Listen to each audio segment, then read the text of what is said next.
Welcome students, my name is Ritesh Dahiya. और इस section अपने क्रैश कोर्स के सेक्शन में हम बात करने वाले हैं रोटेशनल डायनामिक्स की।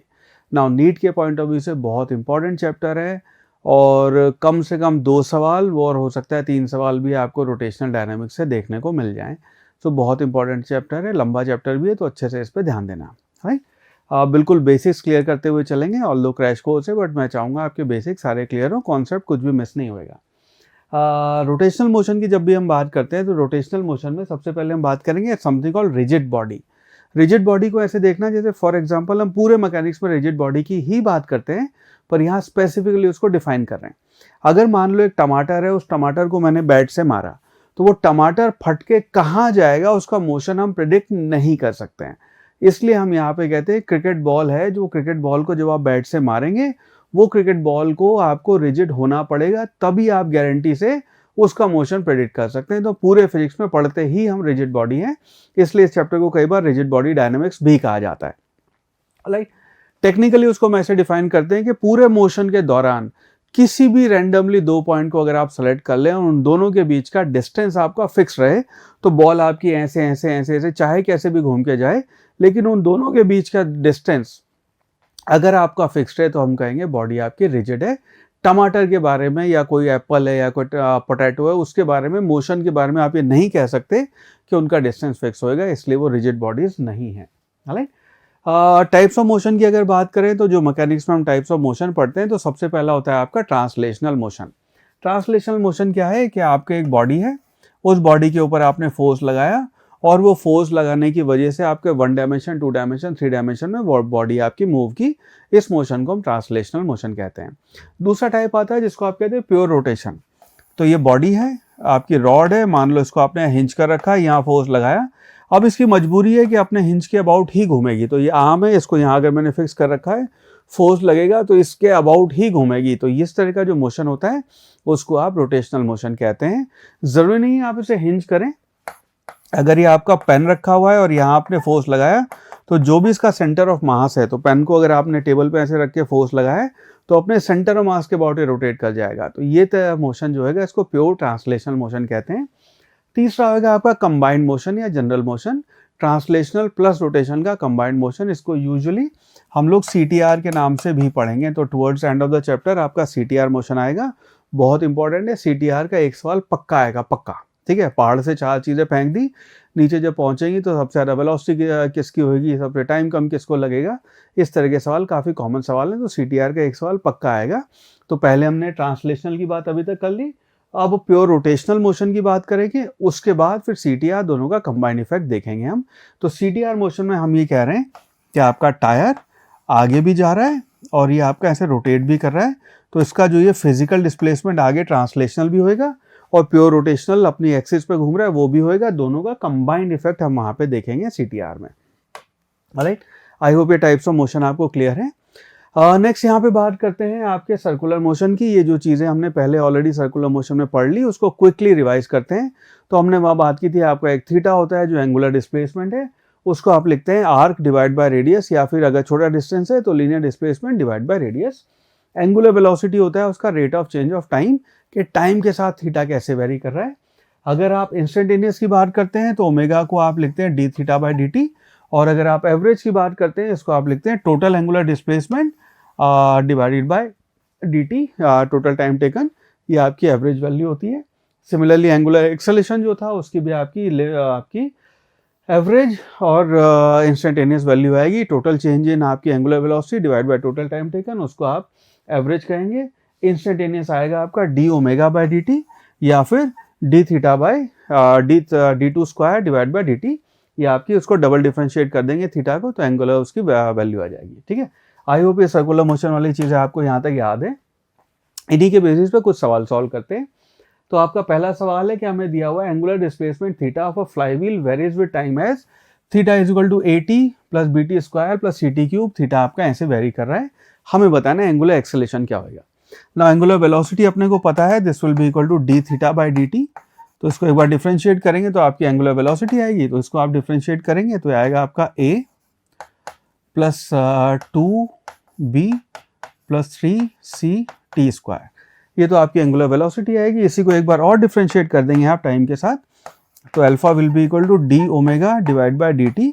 सो this will be equal to, इसको डिफ्रेंशिएट करेंगे तो वाला पोर्शन तो 0 हो जाएगा, ये बचेगा आपका, एक मिनट, ये 2b है, 2bt,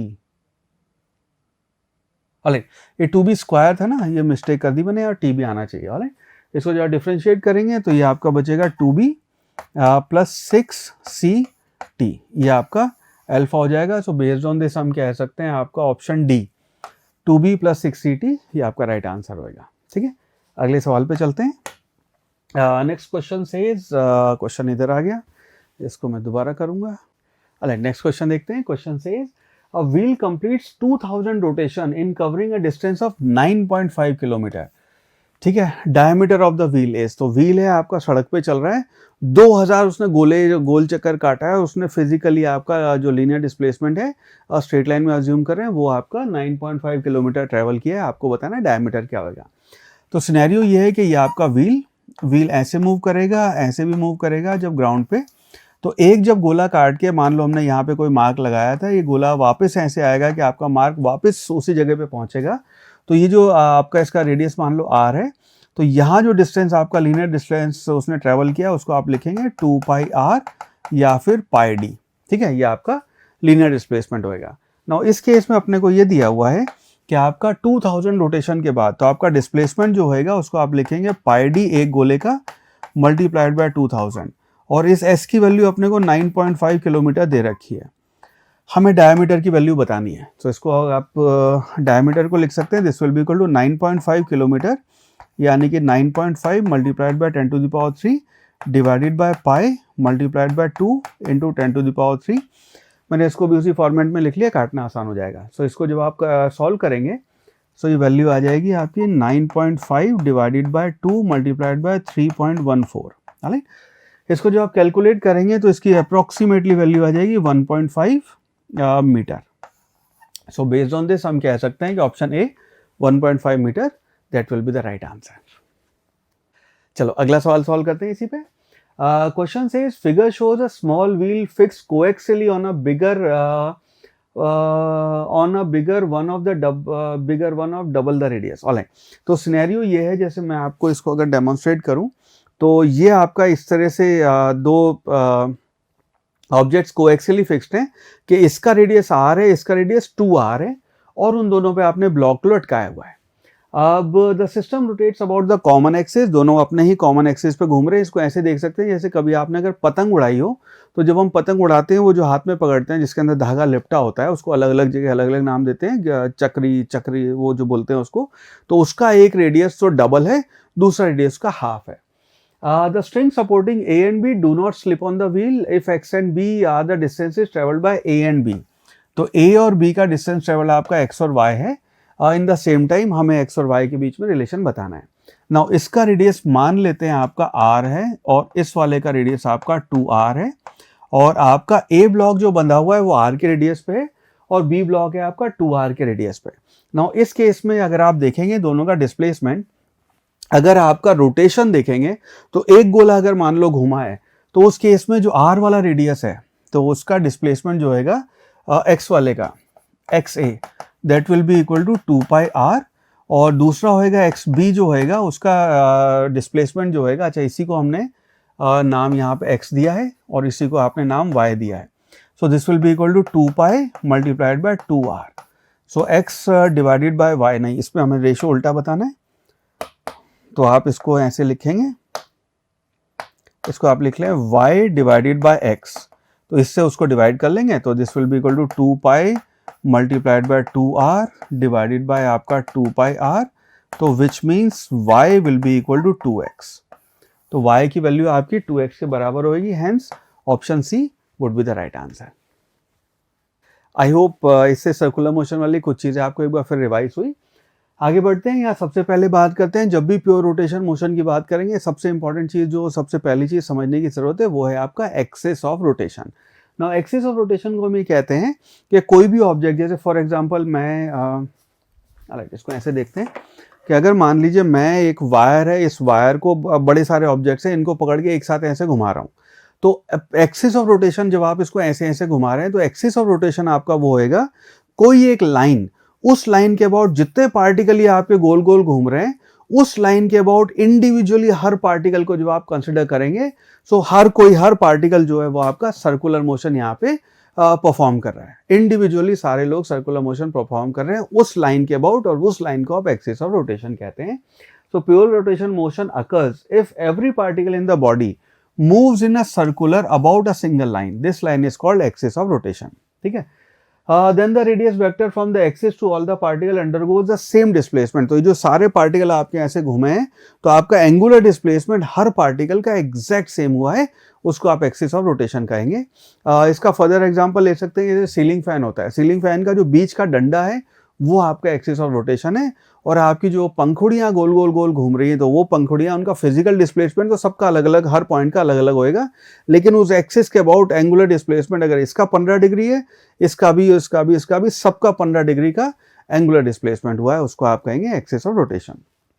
राइट, ये एक्सिस ऑफ रोटेशन अगर एक आपका सिंगल पार्टिकल है तो इस एक्सिस के अबाउट घूम रहा है, मल्टीपल पार्टिकल हैं आपके तो इस एक्सिस के अबाउट रोटेट कर रहे हैं।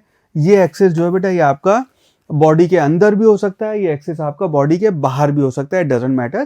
तो ये जो आपकी बॉडी है ये वाला एक्सिस ऑफ रोटेशन है, तो इस बॉडी के जहां आपका वेट डिस्ट्रीब्यूटेड है उसके बाहर है। Axis of rotation need not go through the body, it can be even outside of it. ठीक है, आई होप ये चीज आपको क्लियर हुई। आगे बढ़ते हैं, यहाँ पे हम बात करते हैं, नेक्स्ट है मोमेंट ऑफ इनर्शिया। ना बहुत ही इंपॉर्टेंट टॉपिक है, 1/3 चैप्टर मिनिमम आपका मोमेंट ऑफ इनर्शिया को डेडिकेटेड होता है, बिकॉज यूजुअली हम कहते हैं लीनियर मोशन जब आप बात कर रहे हैं ट्रांसलेटरी मोशन में, तो उस मोशन में जो रोल आपका मास ने अदा किया था वही यहाँ पे moment of inertia same role play करता है। Moment of inertia of a particle, एक सिंगल पार्टिकल की बात करें तो उसको आप लिखते हैं I = mr²। r आपका एक्सिस से मिनिमम डिस्टेंस है, या परपेंडिकुलर डिस्टेंस कहते हैं फ्रॉम रोटेशनल एक्सिस। और यहाँ पे अगर आपकी बहुत सारी बॉडीज हैं, 1 2 3 4 5 10 1000 बॉडीज हैं, उनका आप लिखते हैं I = m1r² m1r1² + m2r2² + m3r3², और इसको आप ऐसे भी लिख सकते हैं, this will be equal to sigma mi ri का स्क्वायर। ये आपका मोमेंट ऑफ इनर्शिया कहलाता है।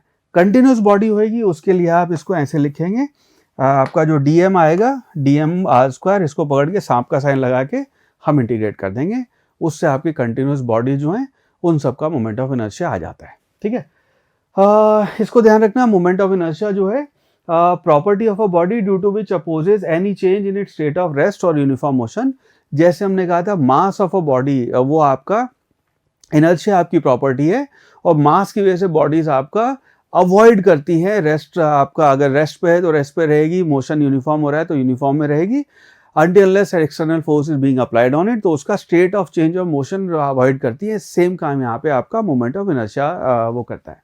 Right, for a given body inertia constant होएगा, लेकिन मोमेंट ऑफ इनर्शिया वेरिएबल होएगा, डिपेंड करेगा एक्सिस क्या है, डिपेंड करेगा सेम मास के लिए आपका मास डिस्ट्रीब्यूशन क्या है। राइट, इन छोटी छोटी चीजों को ध्यान रखना। राइट, आगे बात करते हैं मोमेंट ऑफ इनर्शिया की। स्केलर फिजिकल क्वांटिटी है और इसकी जो यूनिट है वो किलोग्राम मीटर स्क्वायर होएगी, डायमेंशन उसकी आपकी L² ml² होएगी, T0 ये आपकी आई की डायमेंशन है। मोमेंट ऑफ इनर्शिया ये आपका डिपेंड करता है साइज, शेप और मास डिस्ट्रीब्यूशन पे। मोमेंट ऑफ इनर्शिया आपका ऑल्सो डिपेंड करता है एक्सिस ऑफ रोटेशन पे। तो ये रॉड है, इस रॉड को जैसे पेन घुमाते हैं बच्चे, ऐसे घुमा रहे हैं मोमेंट ऑफ इनर्शिया अलग होएगा, यहाँ पे घुमा रहे हो मोमेंट ऑफ इनर्शिया अलग होएगा, ऐसे घुमाओगे मोमेंट ऑफ इनर्शिया अलग होएगा। तो सेम मास है लेकिन एक्सिस ऑफ रोटेशन बदल गया तो आपका मोमेंट ऑफ इनर्शिया बदल जाएगा। मोमेंट ऑफ इनर्शिया जिस चीज़ों पे डिपेंड नहीं करता है वो है आपकी angular velocity omega, angular acceleration alpha, torque या फिर एंगुलर मोमेंटम या फिर आपकी काइनेटिक एनर्जी। सो जिस प्रकार मास किसी बॉडी की प्रॉपर्टी है कि वो मास चले ना चले, उसमें मोमेंटम हो एनर्जी हो, उस सबसे कोई फर्क नहीं पड़ेगा, उसी प्रकार हम यहाँ कहते हैं आपका मोमेंट ऑफ इनर्शिया जो है उसी का रोटेशनल कंपोनेंट जो है उसका इन चीज़ों के होने या ना होने से कोई फर्क नहीं पड़ेगा, वो आपकी इनहेरेंट प्रॉपर्टी है उस बॉडी की, एक्सिस पे डिपेंड करेगा, मास डिस्ट्रीब्यूशन पे डिपेंड करेगा। राइट, आई होप ये चीज़ आपको क्लियर है। ये चीज़ और ध्यान रखना, मासेस दैट आर, ये इंपॉर्टेंट चीज़ है, मासेस जो आपके एक्सिस पे एग्जिस्ट करते हैं या एक्सिस पे लाई करते हैं वो मोमेंट ऑफ इनर्शिया में कंट्रीब्यूट नहीं करते हैं। तो अगर आपके 4 मास दिए हुए हैं उनका कंबाइंड मोमेंट ऑफ इनर्शिया बताना है तो जो मास आपका एक्सिस पे एग्जिस्ट करता है उसका, of course m are square में आर आपका जीरो हो गया, आर आपका एक्सिस से डिस्टेंस है, उसका मोमेंट ऑफ इनर्शिया आपका जीरो हो जाएगा। ठीक है, आई होप ये चीज़ आपको समझ में आई। नेक्स्ट यहाँ पे बात करते हैं रेडियस ऑफ जायरेशन। यूजुअली लोग इस रेडियस ऑफ जायरेशन के टॉपिक को थोड़ा सा डिफिकल्ट मान के पढ़ते हैं और पढ़ाते हैं, एक्चुअली मुश्किल है नहीं टॉपिक। रेडियस ऑफ जायरेशन ये कहते हैं कि जो भी आपकी कॉम्प्लिकेटेड बॉडी है जिसका आपने मोमेंट ऑफ इनर्शिया निकाला, मान लीजिए, लंबी चौड़ी कहानी का सार ये है कि मान लीजिए उसको हम कहें इंस्टेड ऑफ दैट आपकी बॉडी, अगर आपका मोमेंट ऑफ इनर्शिया उसका ऐसे निकाला जाए कि ये आपका एक सिंगल मास मान के डिस्टेंस पे अगर हम कहें, तो इसका moment of radius of gyration इसके मोमेंट ऑफ इनर्शिया के बराबर दोनों का कॉम्बिनेशन आ जाएगा। तो हम यहाँ पे कहते हैं कि आपका आई जो है एम के स्क्वायर हो जाएगा, और के जो रेडियस ऑफ जायरेशन है that will be equal to under root I divide by total mass of the object, के आपका रेडियस ऑफ जायरेशन है। ठीक है, रेडियस ऑफ जायरेशन जो है क्योंकि हमने मास से डिवाइड कर दिया है तो ये आपके मास पे डिपेंड नहीं करता है, और उसी के साथ साथ इसकी डायमेंशन देखोगे तो रेडियस ऑफ जायरेशन है, इसकी डायमेंशन लेंथ की, यूनिट इसकी मीटर में होगी। ठीक है, सो आई होप ये चीज़ आपको क्लियर है। अभी विद टाइम और क्लियर हो जाएगी, एग्जांपल करेंगे क्लियर हो जाएगी चीज़। ठीक है, नाउ नेक्स्ट आगे बढ़ते हैं। यहाँ पे हम कहते हैं theorem of parallel axis. Parallel axis theorem है, अभी मोमेंट ऑफ इनर्शिया देखेंगे तो और क्लियर हो जाएगा ये। तो अगर आपने किसी एक ऑब्जेक्ट का मान लीजिए सेंटर ऑफ मास पे मोमेंट ऑफ इनर्शिया निकाल लिया, अब आप चाहते हैं किसी और एक्सिस पे पता करना जहाँ पे वो एक्सिस सेंटर ऑफ मास के एक्सिस के पैरेलल है, तो वहाँ पे सेंटर ऑफ मास के उस पर मोमेंट ऑफ इनर्शिया निकालने के लिए आप करेंगे I will be equal to I g plus m a square. For example ये मान लीजिए आपकी रिंग है, इस रिंग का सेंटर ऑफ मास इस एक्सिस के अबाउट जब ऐसे घूम रही है तो आता है एम आर स्क्वायर, ये आपकी रिंग जिसका मास है एम, रेडियस आर। अब अगर आप इस एक्सिस के अबाउट मोमेंट ऑफ इनर्शिया निकालना चाहते हैं तो इसके about moment of inertia I will be equal to I c u m plus M R square, r ये आपका डिस्टेंस हो गया। अगर मान लीजिए आपको एक और एक्सिस के अबाउट मोमेंट ऑफ इनर्शिया निकालना है, मान लीजिए यहाँ कोई एक्सिस है और एक्सिस का डिस्टेंस यहाँ से मान लीजिए 3r है फॉर एग्जांपल, इसके अक्रॉस आप आई की वैल्यू निकालना चाहते हैं, let's call this i3। So i3 जो है उसकी वैल्यू हो जाएगी I C O M plus M multiplied by 3r का square, because centre of mass से दूरी आपकी अब 3r हो गई, तो ये आपकी पैरेलल एक्सिस थ्योरम कहलाती है। ठीक है, सो इसकी वैल्यू देखोगे तो ये आपकी एम आर स्क्वायर और प्लस एम आर स्क्वायर कर रहे हैं तो इसकी वैल्यू हो जाएगी आपकी 2mr स्क्वायर। इसको देखोगे तो एम आर स्क्वायर है, ये बनेगा 9mr स्क्वायर, तो इसकी वैल्यू हो जाएगी आपकी 10mr स्क्वायर। तो फायदा ये है कि अब आपको इंटीग्रेट नहीं करना पड़ेगा, आप डायरेक्ट सेंटर ऑफ मास की वैल्यूज ध्यान रखें, उसके अलावा जो भी एक्सिस है, जहाँ पे भी एक्सिस है उसके अबाउट ट्रांसफॉर्म करें अपना एक्सिस और ये थ्योरम लगाएं, आपको मोमेंट ऑफ इनर्शिया की वैल्यू मिल जाएगी। नेक्स्ट है आपका perpendicular axis theorem. Perpendicular axis theorem define है आपका सिर्फ और सिर्फ 2 डायमेंशनल ऑब्जेक्ट्स के लिए, और हम यहाँ कहते हैं इस लंबी चौड़ी कहानी का सार ये है कि ये मान लीजिए आपके डिस्क है, 2 डायमेंशनल ऑब्जेक्ट है, एक्स डायमेंशन में आपने और वाई डायमेंशन है आपके ऑन द सरफेस डायमेंशन है, एक्स के अबाउट और वाई के अबाउट आपने मोमेंट ऑफ इनर्शिया निकाल लिया। अब परपेंडिकुलर टू द प्लेन जो आपका जेड डायमेंशन है उसमें जो मोमेंट ऑफ इनर्शिया होएगा वो उन दोनों का अलजेब्रिक सम होएगा, तो I z will be equal to I x x plus I y y. ठीक है, फॉर एग्जाम्पल इसी रिंग की बात कर लेते हैं। तो मान लीजिए आपकी रिंग है, इस रिंग का मोमेंट ऑफ इनर्शिया इधर और इधर, ये आपकी एक्स एक्स और वाई वाई 2 एक्सिस हैं, तो इसके अबाउट आपका आएगा एम आर स्क्वायर बाय 2 और इसके अबाउट आएगा आपका एम आर स्क्वायर बाय 2, है ना। इसी को जो आप जेड जेड इस एक्सिस के अबाउट देखेंगे तो ये आपका इन दोनों का सम यानी कि एम आर स्क्वायर हो जाएगा। इन दोनों का जब आप सम करेंगे तो उसके परपेंडिकुलर प्लेन के अबाउट जो मोमेंट ऑफ इनर्शिया है वो इन दोनों का सम आ जाएगा। ठीक है, ये आपकी पैरेलल और परपेंडिकुलर एक्सिस थ्योरम है। आई होप ये चीज़ आपको समझ में आई।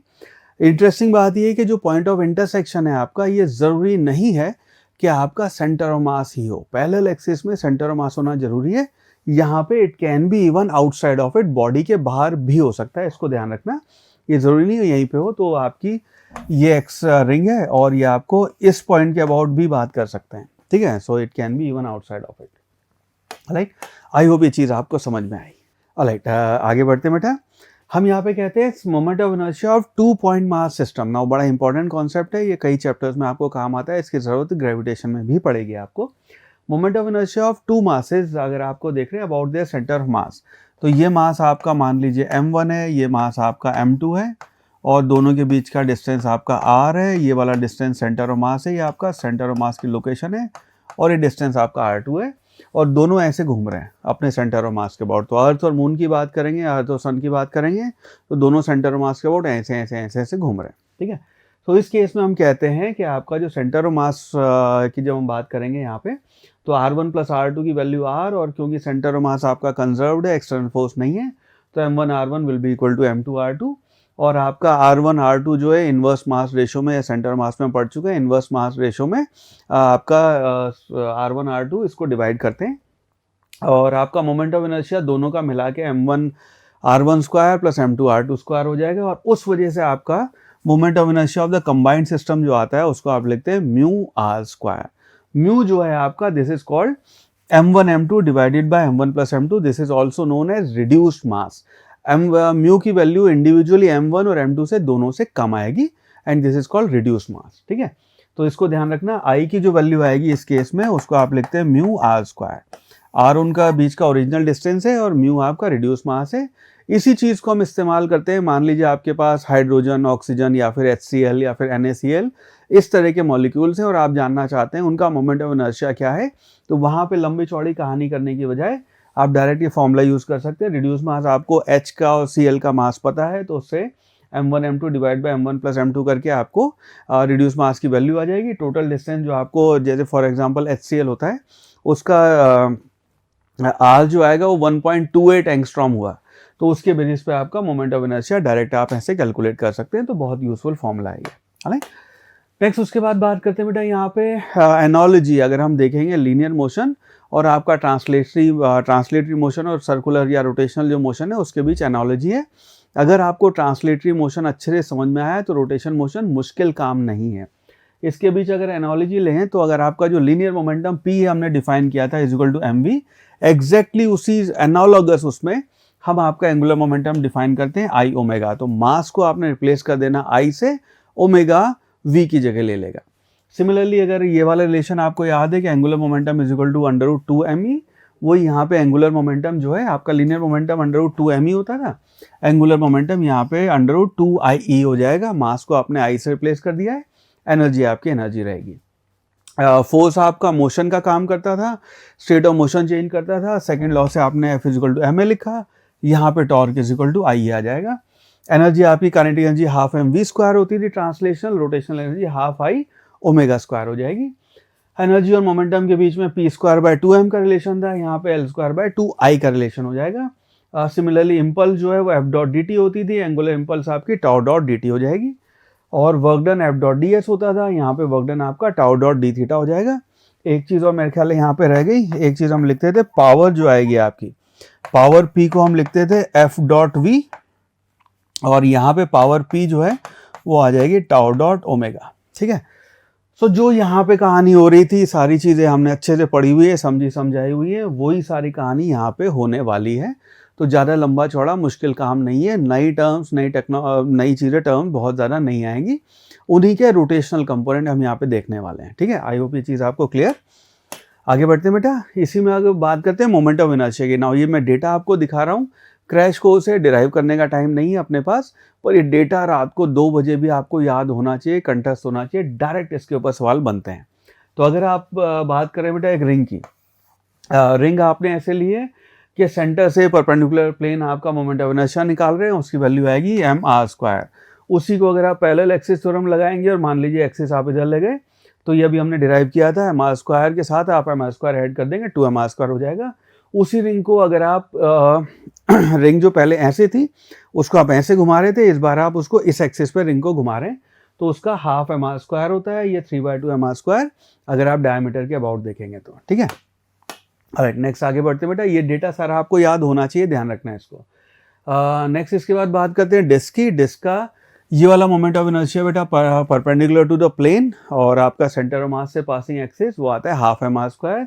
उसी पे टेंजेंट डाल देंगे तो mr स्क्वायर ऐड करके 3/2 mr स्क्वायर बन जाएगा। ये आपके प्लेन से, अगर आपका सेंटर ऑफ मास से प्लेन से पास हो रहा है, ये 1/4 mr स्क्वायर होता है, उसी को टेंजेंट पे ले जाएंगे, mr² ऐड हो जाएगा तो 5/4 mr² हो जाएगा।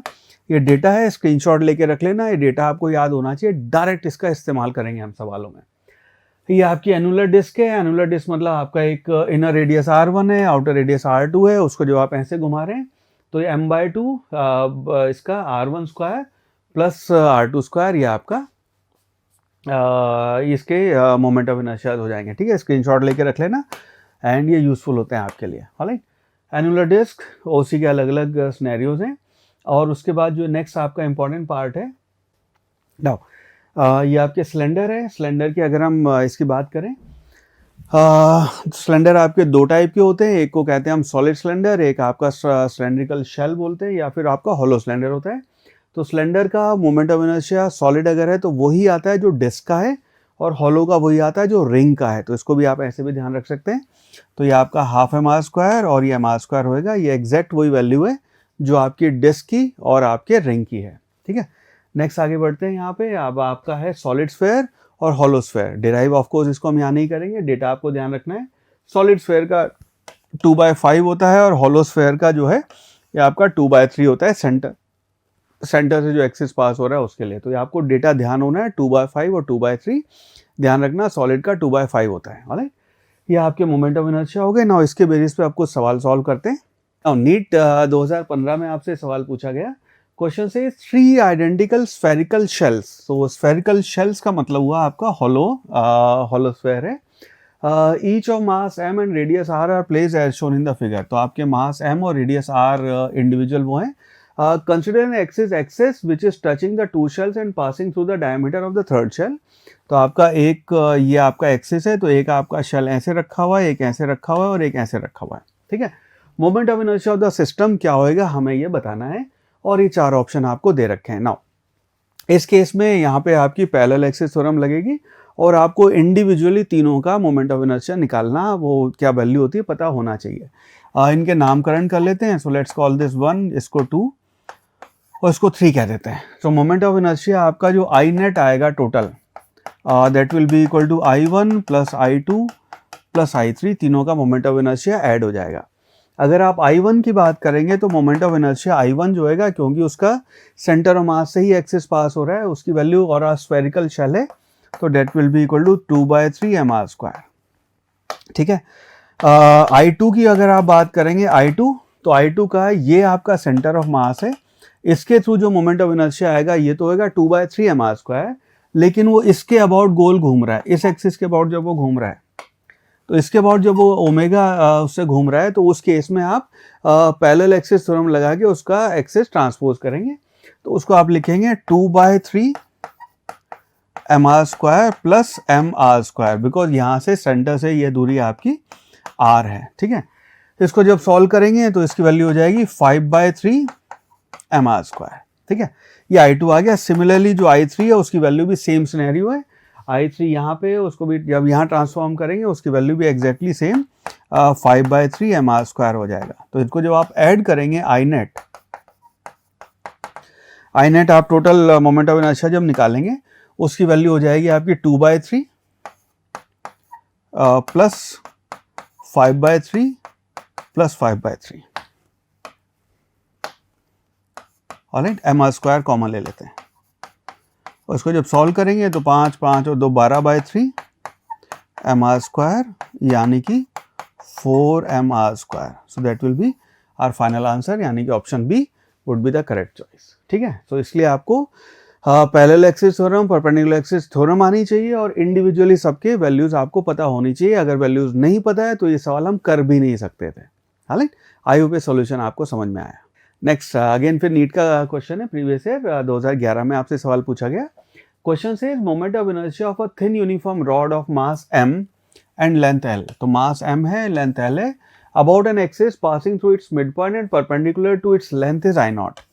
तो ये आपको एक सिनेरियो में मोमेंट ऑफ इनर्शिया दे रखा है। सिनेरियो आपका ये है कि ये आपकी रॉड जिसका मास m है, लेंथ l है, इस एक्सिस पे जब आपका मोमेंट ऑफ इनर्शिया निकालते हैं आप, ये इसकी वैल्यू आपको I0 दी हुई है। ठीक है, its moment of inertia about an axis passing through its end and perpendicular to its length, हमें बताना है इसके about moment of inertia क्या होगा। नाउ इस एक्सिस के अबाउट जो आप मोमेंट ऑफ इनर्शिया लिखेंगे I1, पैरेलल एक्सिस थ्योरम से आप लिख सकते हैं I1 will be equal to I naught plus m d square. d है आपका ये वाला डिस्टेंस। नाउ इसमें d की जो वैल्यू है वो आपकी L/2 हो जाएगी। So this will be equal to I not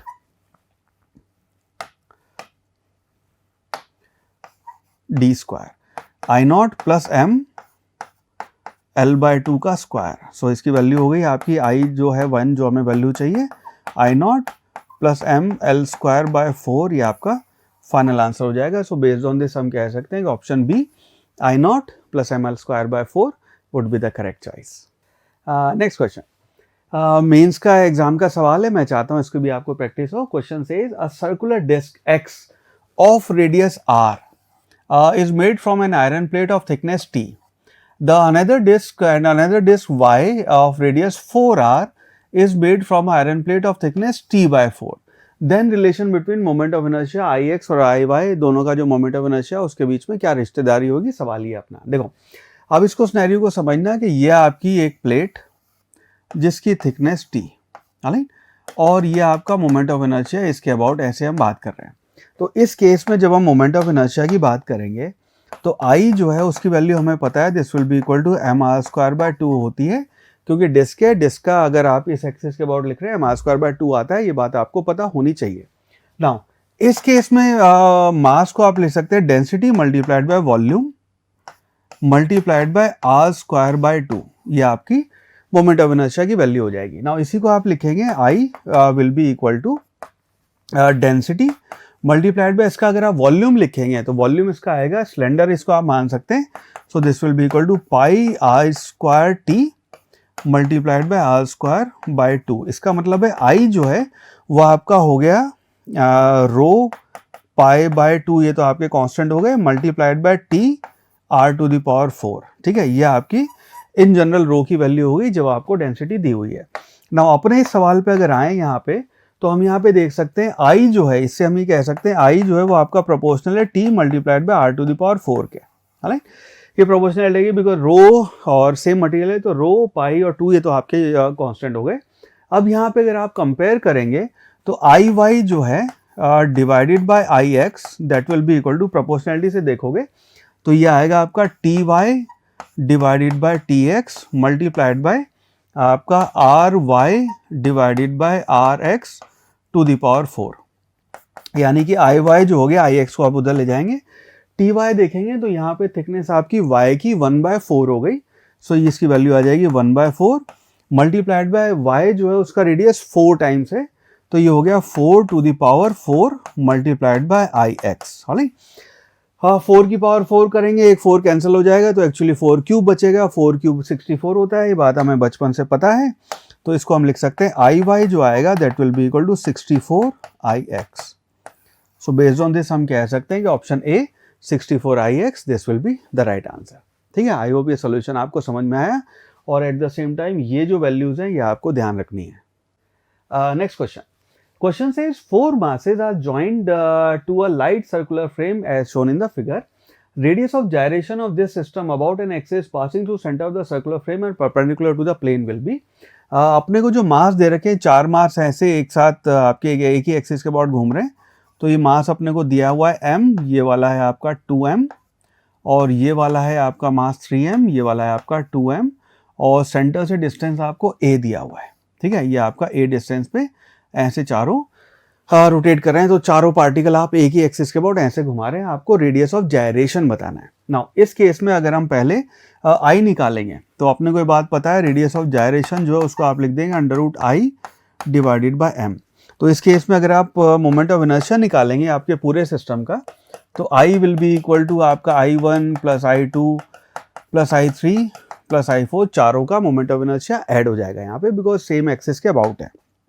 right, तो I की जो वैल्यू आएगी आपकी I will be equal to, अगर m वाले का मोमेंट ऑफ इनर्शिया लिखेंगे ये आएगा आपका m a स्क्वायर प्लस इसका मोमेंट ऑफ इनर्शिया लिखेंगे ये आएगा 2m a square because mass आपका 2m है, प्लस 3m का लिखेंगे तो ये आएगा आपका 3m a square plus 2m का लिखेंगे तो ये आएगा आपका 2ma²। तो इसको ऐड करेंगे तो 2 2 4 और 5 6 7 8, तो आई की जो वैल्यू है वो आ गई आपकी 8ma²।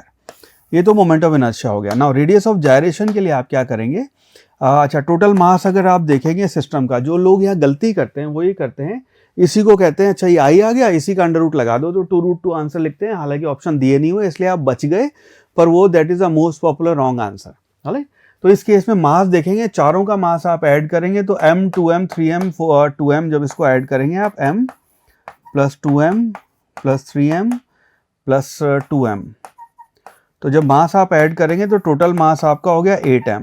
राइट, तो इसका मतलब है रेडियस ऑफ जायरेशन k जो है वो हो गया आपका under root of 8ma² divided by 8m, यानी कि रेडियस ऑफ जायरेशन k आपका a आ गया। So which means option C a, this would be the right answer. ठीक है, आई होप ये चीज आपको समझ में आई। Next question says is moment of inertia of a uniform circular disc. तो आपकी एक सर्कुलर डिस्क है, ध्यान रखना, अबाउट डायमीटर इज आई, तो डायमीटर के अबाउट उसका मोमेंट ऑफ इनर्शिया आई अपने को दिया हुआ है। Its moment of inertia about an axis perpendicular to its plane and passing through a point on its rim will be, और आपने ऑप्शन है आई के टर्म में आंसर देने 5i 3i 6i या 4i। नाउ इस सिनेरियो को पहले ऐसे समझना कि ये आपकी डिस्क और इसके अबाउट जो मोमेंट ऑफ इनर्शिया ऐसे है वो अपने को आई दिया हुआ है। नाउ क्योंकि ये डिस्क है आपकी, तो इस वजह से हमें पता है आई की वैल्यू mr²/4 होएगी, विच इम्प्लाइज आपकी अगर जरूरत पड़ेगी तो हम इसको यूज करेंगे, mr² will be equal to 4i। ये आपकी इक्वेशन 1 हो गई, इसको हम अभी संभाल के रखेंगे। अब हमें बताना है मोमेंट ऑफ इनर्शिया आपका ये डिस्क जो है इस एक्सिस के अबाउट। नाउ इस एक्सिस के अबाउट मोमेंट ऑफ इनर्शिया हमें पता है mr²/2 होता है। इस एक्सिस के अबाउट इसको I1 कह लेते हैं, will be equal to mr²/2 plus mr²। Parallel axis theorem से हम ऐसे लिख सकते हैं, तो ये आपका मोमेंट ऑफ इनर्शिया आ गया, और इसकी वैल्यू जो आप सॉल्व करेंगे ये हो जाएगा आपका 3/2 mr²।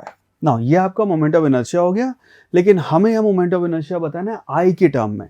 तो ये जो आपका एक्सप्रेशन आया था mr² इक्वल टू 4i, उसको हम इंसर्ट कर देंगे, तो आपका I1 है वो हो गया 3/2 मल्टीप्लाइड बाय 4i, यानी कि बिकॉज mr² की वैल्यू 4i है तो 2 कैंसिल होकर this will be equal to 6i।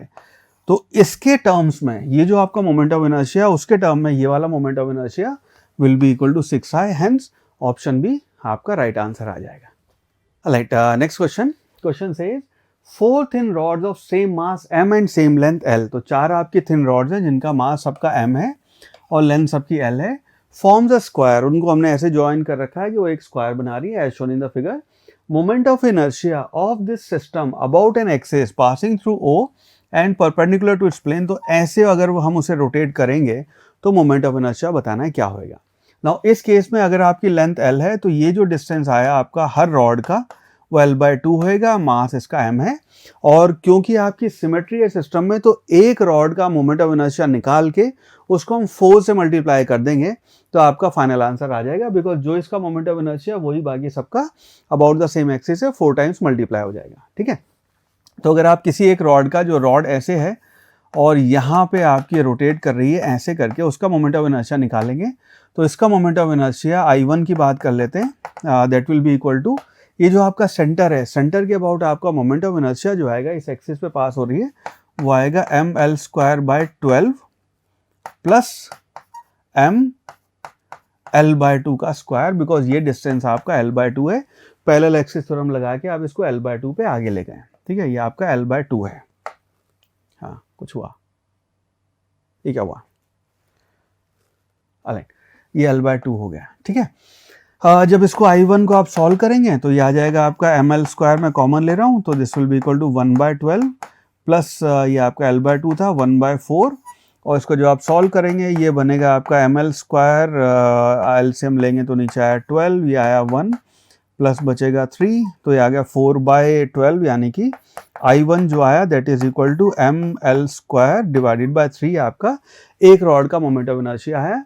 Total moment of inertia जो है उसको आप 4 से मल्टीप्लाई कर देंगे, 4 multiplied by ml²/3, so that will be our final answer, which means option A would be the correct choice. Next question says 3 rings each of mass m and radius r। तो तीनों का मास m है radius r are arrange as shown in the figure, हमें बताना है moment of inertia of the system about this axis, जो हमें एक्सिस दिया हुआ है वो क्या होगा, ठीक है। सो इसको ऐसे देखेंगे, ये रिंग 1 2 और 3 आपने यहाँ पे ऐसे अरेंज की हुई है। सो I1 जो आएगा आपका moment of inertia of 1 that will be equal to mr²/2।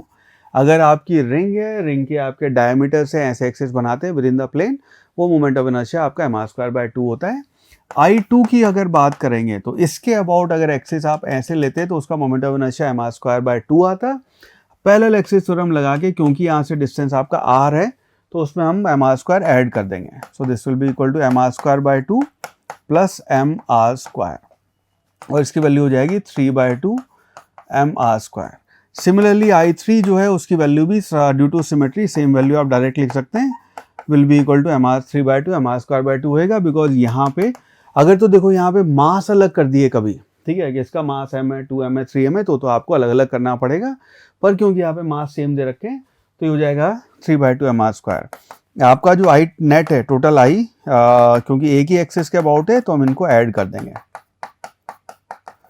So which means I जो है that will be equal to mr² common ले लेते हैं, ये आएगा 1/2 प्लस 3/2 प्लस 3/2। सो आपकी वैल्यू हो गई 7/2 mr², which means option D 7/2 mr², this will be the final right answer.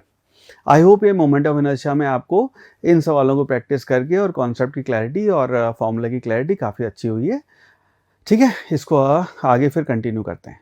अलग गैस आगे बढ़ते हैं। आज इस सेशन में हम बात करने वाले हैं, बहुत ही इंपॉर्टेंट दो टॉपिक हैं, टॉर्क और एंगुलर मोमेंटम, और उसके बाद करेंगे कंबाइंड आपका जो रोलिंग मोशन होता है जिसमें ट्रांसलेशनल प्लस रोटेशनल मोशन होएगा, उसको आज फिनिश करेंगे, ठीक है। So let's talk about torque. Torque है उसको हम कहते हैं moment of force. Moment of force का इसका मतलब है the turning effect of a force. तो अगर आपने कोई एक फोर्स अप्लाई किया है और वो फोर्स ट्रांसलेट ना करके वो रोटेट कर रहा है, उसको टर्न कर रहा है बॉडी को, उस वाले उसको जो इफेक्ट आता है उसको हम कहते हैं torque due to that force, ठीक है। टॉर्क को आप कैलकुलेट करने के लिए करते हैं torque is equal to R cross F, तो वेक्टर क्वांटिटी है, उसको आर क्रॉस एफ करेंगे आप, ठीक है। और अगर आर और एफ दिया है, दोनों के बीच एंगल दिया है, तो हम उसको आर एफ साइन थीटा करेंगे। ये आपका सेकंड फॉर्मूला।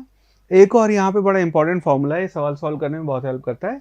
हम कहते हैं torque is equal to R multiplied by F sine theta. Now इसका मतलब ये है कि हम कह रहे हैं position vector multiplied by transverse component of force. तो जो फोर्स है उसका आर के परपेंडिकुलर जो कंपोनेंट होएगा उसको लिखेंगे। सो से फॉर एग्जांपल मान लीजिए ये आपका सिनेरियो है कि यहाँ आपका ऑब्जेक्ट यहाँ रखा हुआ है और ये इस डायरेक्शन में आपका फोर्स अप्लाई हो रहा है, ठीक है। तो ये यहाँ से ये तो आपकी आर वेक्टर की डायरेक्शन हो गई, फोर्स इधर अप्लाई हो रहा है। नाउ इस केस में हम ये कह रहे हैं R cross F sine theta, theta इन दोनों के बीच में एंगल है, ये सारी कहानी आपकी थीटा ही हो गया। यहाँ पे हम कहेंगे आर मल्टीप्लाइड बाय एफ के आप दो कंपोनेंट करेंगे, तो एफ का एक कंपोनेंट इधर आएगा एफ कॉस थीटा। ये एफ कॉस थीटा रोटेट करने का काम नहीं कर सकता, ये एफ कॉस थीटा उसे आगे खींच के ले जाएगा, पर अगर इस पॉइंट के अबाउट इसको रोटेट करना है, वो रोटेट करने का काम आपका जो इसके परपेंडिकुलर कंपोनेंट आएगा जिसको आप लिखेंगे एफ साइन थीटा, वो करेगा। तो बहुत सिचुएशन में ये अपने को बहुत हेल्प करता है कि हम यहाँ पे फोर्स का आर के परपेंडिकुलर कंपोनेंट निकाल लें, उसकी वैल्यू आके अपना टॉर्क फटाफट आ जाता है। चौथा तरीका इसी को करने का R sine theta multiplied by F, यानी कि आपका जो एफ है, एफ के परपेंडिकुलर अगर आप आर के दो कंपोनेंट ले लेंगे तो आर का कंपोनेंट इधर आएगा आर कॉस थीटा, ये वाला आएगा आर साइन थीटा। ये जो आपका कंपोनेंट है ये आपका रोटेट करेगा, ठीक है। सो यहाँ पे force multiplied by perpendicular distance of line of action of force from the axis of rotation. ये चारों फॉर्मूले बहुत ज़्यादा हैंडी होते हैं, चारों आपको आने चाहिए। ऑलराइट, चलो थीटा यहाँ पे angle between direction of R और एफ है। ऑलराइट, यहाँ पे अगर हम इसकी बात करें यूनिट्स की, तो इसकी आपकी यूनिट हो जाएगी न्यूटन मीटर या फिर dyne centimetre, again SI MKS या फिर आपका CGS में। डायमेंशन इसके हो जाएंगे ML² T-2। नोटिस करना ये सेम डायमेंशन आपके वर्क के भी, यही सेम डायमेंशन आपके जूल के या एनर्जी के भी हैं, पर एट द सेम टाइम इसको यूनिट हम न्यूटन मीटर ही लिखते हैं, इसको हम जूल या कैलोरी मत लिख देना कभी गलती से, ठीक है। This is not joule, this is not work done. Alright, maximum value of torque जो आपकी पॉसिबल है कि मैक्सिमम टॉर्क जो कहीं पे आ सकता है वो तब आएगा जब थीटा आपका साइन थीटा में थीटा आपका 90 डिग्री हो जाए, साइन थीटा की वैल्यू 1 हो जाए। सो मैक्सिमम वैल्यू आपकी आर क्रॉस एफ हो सकती है, मिनिमम वैल्यू टॉर्क की आपकी 0 होगी, उस केस में जब आपका आर और एफ जो है दोनों दो कोलिनियर हो जाए या दोनों एक दूसरे के पैरेलल हैं तो आपका टॉर्क इफेक्ट या रोटेटिंग इफेक्ट जीरो हो जाएगा, ठीक है। If that is the case, torque की मिनिमम वैल्यू आपकी जीरो हो जाएगी। If a body is acted upon bye, अगर आपके एक से ज़्यादा फोर्स पूरा आपका रोटेटिंग इफेक्ट प्रोड्यूस कर रहे हैं, उस केस में हम लिख देते हैं टाउ जो है net tau that will be equal to tau 1 tau 2 tau 3, ये आपके सबको वेक्टर एडिशन करके सुपरपोजिशन प्रिंसिपल है वो करके आपका नेट टॉर्क की वैल्यू आ जाएगी। Right, a body is said to be in rotational equilibrium if resultant torque acting on it is zero. तो अगर आपका नेट टॉर्क जीरो है हम कहेंगे वो आपका रोटेशनल इक्विलिब्रियम में है। जैसे हमने कहा था कि अगर नेट फोर्स जीरो है तो आपका ट्रांसलेशनल इक्विलिब्रियम होएगा, नेट टॉर्क जीरो होने पे आपका रोटेशनल इक्विलिब्रियम आ जाएगा, ठीक है। यहीं पे इसके कुछ सिनेरियोज पे सवाल बनते हैं। There is a very common problem which is called beam balance. Beam balance आपने देखा होगा, वो इंसाफ का तराजू है जो पुराने टाइम में सब्जी वाले जिससे सब्जी या कुछ भी वो तोलते थे। इधर आपने वजन रखा है जिसको बाट बोलते हैं, वेट बोलते हैं, और यहाँ पे आप सामान तोल रहे हैं, उसको हम कहते हैं beam balance. Now beam balance अपना टॉर्क मेजर करता है। तो आपने यहाँ पे ऐसे करके एक टोकरी यहाँ लगाई, कंटेनर जो भी है एक यहाँ पे आपने ऐसे लगाया, और अब आप इसको बैलेंस कर रहे हैं यहाँ पे। So this is the scenario. ये दोनों बैलेंस तब होंगे जब आपने यहाँ से उठा रखा है तो दोनों का इधर लगने वाला टॉर्क और इधर लगने वाला टॉर्क दोनों बराबर हो। यूजुअली जो हम डे टू डे लाइफ में यूज़ करते हैं वो तो ठीक सेंटर पे बना होता है, बट हम अपने सिनेरियो में ऐसा करते हैं कि ये लेंथ L1 है, ये लेंथ L2 है, यहाँ पे आपका फोर्स F1 है, यहाँ आपका फोर्स F2 है। इस केस में आपका इधर वाला टॉर्क दोनों बराबर होने चाहिए, और आपकी इक्विलिब्रियम कंडीशन के लिए ये आ जाता है F1 L1 should be equal to F2 L2, या इन दोनों का डिफरेंस जो है वो जीरो हो जाना चाहिए। ये आपका बीम बैलेंस की सिचुएशन है, ठीक है। यहाँ पे F1 L1 F2 L2 के बराबर हो जाएगा। तो बीम बैलेंस के अगर कभी सवाल दिखे तो इस चीज़ को ध्यान रखना।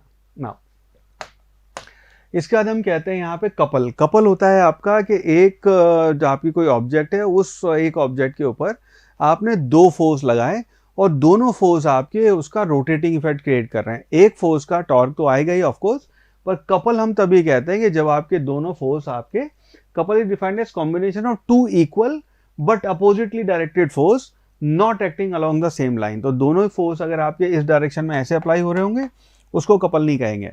कपल क्या हुआ, एक आपका इस डायरेक्शन में ऐसे अप्लाई हो रहा है, एक इस डायरेक्शन में ऐसे अप्लाई हो रहा है, और इनका एंगल भी हो सकता है। तो if that is the scenario कि दो फोर्स अपोजिट डायरेक्शन में बट दोनों सेम टॉर्क डायरेक्शन में कंट्रीब्यूट कर रहे हैं, उनको हम कपल कहते हैं।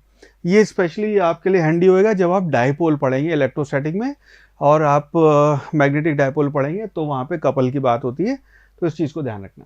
Effect of couple is known as by its moment of couple और टॉर्क, और यहाँ पे ही आर क्रॉस एफ अपना अगेन फिर टॉर्क जो हो जाएगा आर क्रॉस एफ, इसकी वैल्यू आ जाएगी, ठीक है। आई होप कपल आपको क्लियर है। नेक्स्ट बात करते हैं यहाँ पे एंगुलर मोमेंटम की। तो जैसे हमने वहाँ पे मोमेंटम पढ़ा था, मोमेंटम को हमने ऐसे डिफाइन किया था कि amount of motion content in a body, एक बॉडी में कितना मोशन कंटेंट है, मास इंटू वेलोसिटी को मल्टीप्लाई करके हमने निकाला था, वेक्टर क्वांटिटी थी। यहाँ पे हम कहते हैं angular momentum is amount of rotational motion content inside a body. तो एक बॉडी के अंदर कितना रोटेशनल मोशन है उसको आप एंगुलर मोमेंटम कहते हैं। मोमेंट ऑफ लीनियर मोमेंटम मतलब जो आपका मोमेंटम है उसका एंगुलर कंपोनेंट एंगुलर मोमेंटम कहलाता है। Of a body with respect to any axis और rotation is known as its angular momentum. इसको हम कैलकुलेट करने के लिए करते हैं L will be equal to R cross P, और इसको आप ऐसे भी लिख सकते हैं आर पी साइन थीटा या फिर R multiplied by P sine theta. अब इसकी हमने बात की position vector multiplied by perpendicular component of momentum, या फिर R sine theta multiplied by P. इसका मतलब होगा momentum multiplied by perpendicular distance of line of action momentum from the axis of rotation, ठीक है। ये आपका एंगुलर मोमेंटम आप ऐसे कैलकुलेट कर सकते हैं, ठीक है। ये चीज़ ध्यान रखना है, एंगुलर मोमेंटम एक तो वेक्टर क्वांटिटी है और साथ के साथ वो एक्सियल वेक्टर है, मतलब जिस भी प्लेन में आपका मोशन हो रहा है एंगुलर मोमेंटम उसके परपेंडिकुलर होएगा। सो ये आपका एक्सियल वेक्टर्स कहलाते हैं। Direct always directed perpendicular to the plane of rotation and along the axis of rotation. तो जो भी आपका एक्सिस ऑफ रोटेशन है हमेशा उसके अलॉन्ग होंगे। यूनिट इसकी देखेंगे तो जूल सेकेंड या फिर केजी मीटर स्क्वायर पर सेकेंड। और यहाँ पे बड़ी इंटरेस्टिंग चीज़ है इसके डायमेंशन, या नीट में आपके कई बार डायरेक्ट सवाल पूछा हुआ उस तरह का सवाल आता है, कौन सी कॉम्बिनेशन दे रखा है कि इस कॉम्बिनेशन में किसकी डायमेंशन सेम नहीं है। ऑप्शन ए में 3 चॉइस दे रखी है, ऑप्शन बी में 2 या 3 चॉइस दे रखी है। If that is the case आपको ध्यान रखना है इसके डायमेंशन और प्लैंक कांस्टेंट के डायमेंशन सेम होंगे, ठीक है। कई बार लोग इन दोनों को, क्योंकि अलग अलग चैप्टर में आते हैं, 11th में यहाँ पे आ रहा है, 12th के एंड में आएगा, तो लोग ध्यान नहीं रखते, कंपेयर नहीं करते। तो ये चीज़ को ध्यान रखना, एंगुलर मोमेंटम के आपके जो डायमेंशन होंगे वो प्लैंक कांस्टेंट के बिल्कुल सिमिलर है, ठीक है। मैक्सिमम वैल्यू एंगुलर मोमेंटम की हो सकती है MVR, कब? जब आपका साइन थीटा 1 हो या फिर थीटा आपका 90 हो। मिनिमम वैल्यू 0, कब? जब आपका v जो है वेलोसिटी r वेक्टर के परपेंडिकुलर है। If that is the case, angular momentum आपका 0 हो जाएगा। नाउ एंगुलर मोमेंटम के बारे में और इंटरेस्टिंग बात यह है कि in case of circular motion, अगर कोई एक पार्टिकुलर सर्कुलर मोशन कर रहा है, उस केस में कोई पॉइंट के अबाउट सर्कुलर मोशन ऐसे हो रहा है आपका, उस केस में एंगुलर मोमेंटम को लिख देते हैं आप L will be equal to R cross P, या फिर सिंपली MVR साइन थीटा, ये आपका एंगुलर मोमेंटम हो जाएगा। अबाउट एन एक्सिस अगर कोई मोशन हो रहा है, तो आपकी एक बॉडी है, इस एक्सिस के अबाउट मान लो रॉड है, ऐसे ऐसे मूव कर रही है। If that is the case, आपका एंगुलर मोमेंटम को लिखेंगे I ओमेगा। I आपका उस पर्टिकुलर एक्सिस के अबाउट मोमेंट ऑफ इनर्शिया होगा, ओमेगा आपकी एंगुलर वेलोसिटी है। Rate of change of angular momentum is equal to net torque. तो ये बात हमें पता है, जैसे सेकंड लॉ ऑफ मोशन में हमने पढ़ा था। सेकंड लॉ ऑफ मोशन में हमने कहा था कि F जो है उसको हमने कहा था this will be equal to dp by dt।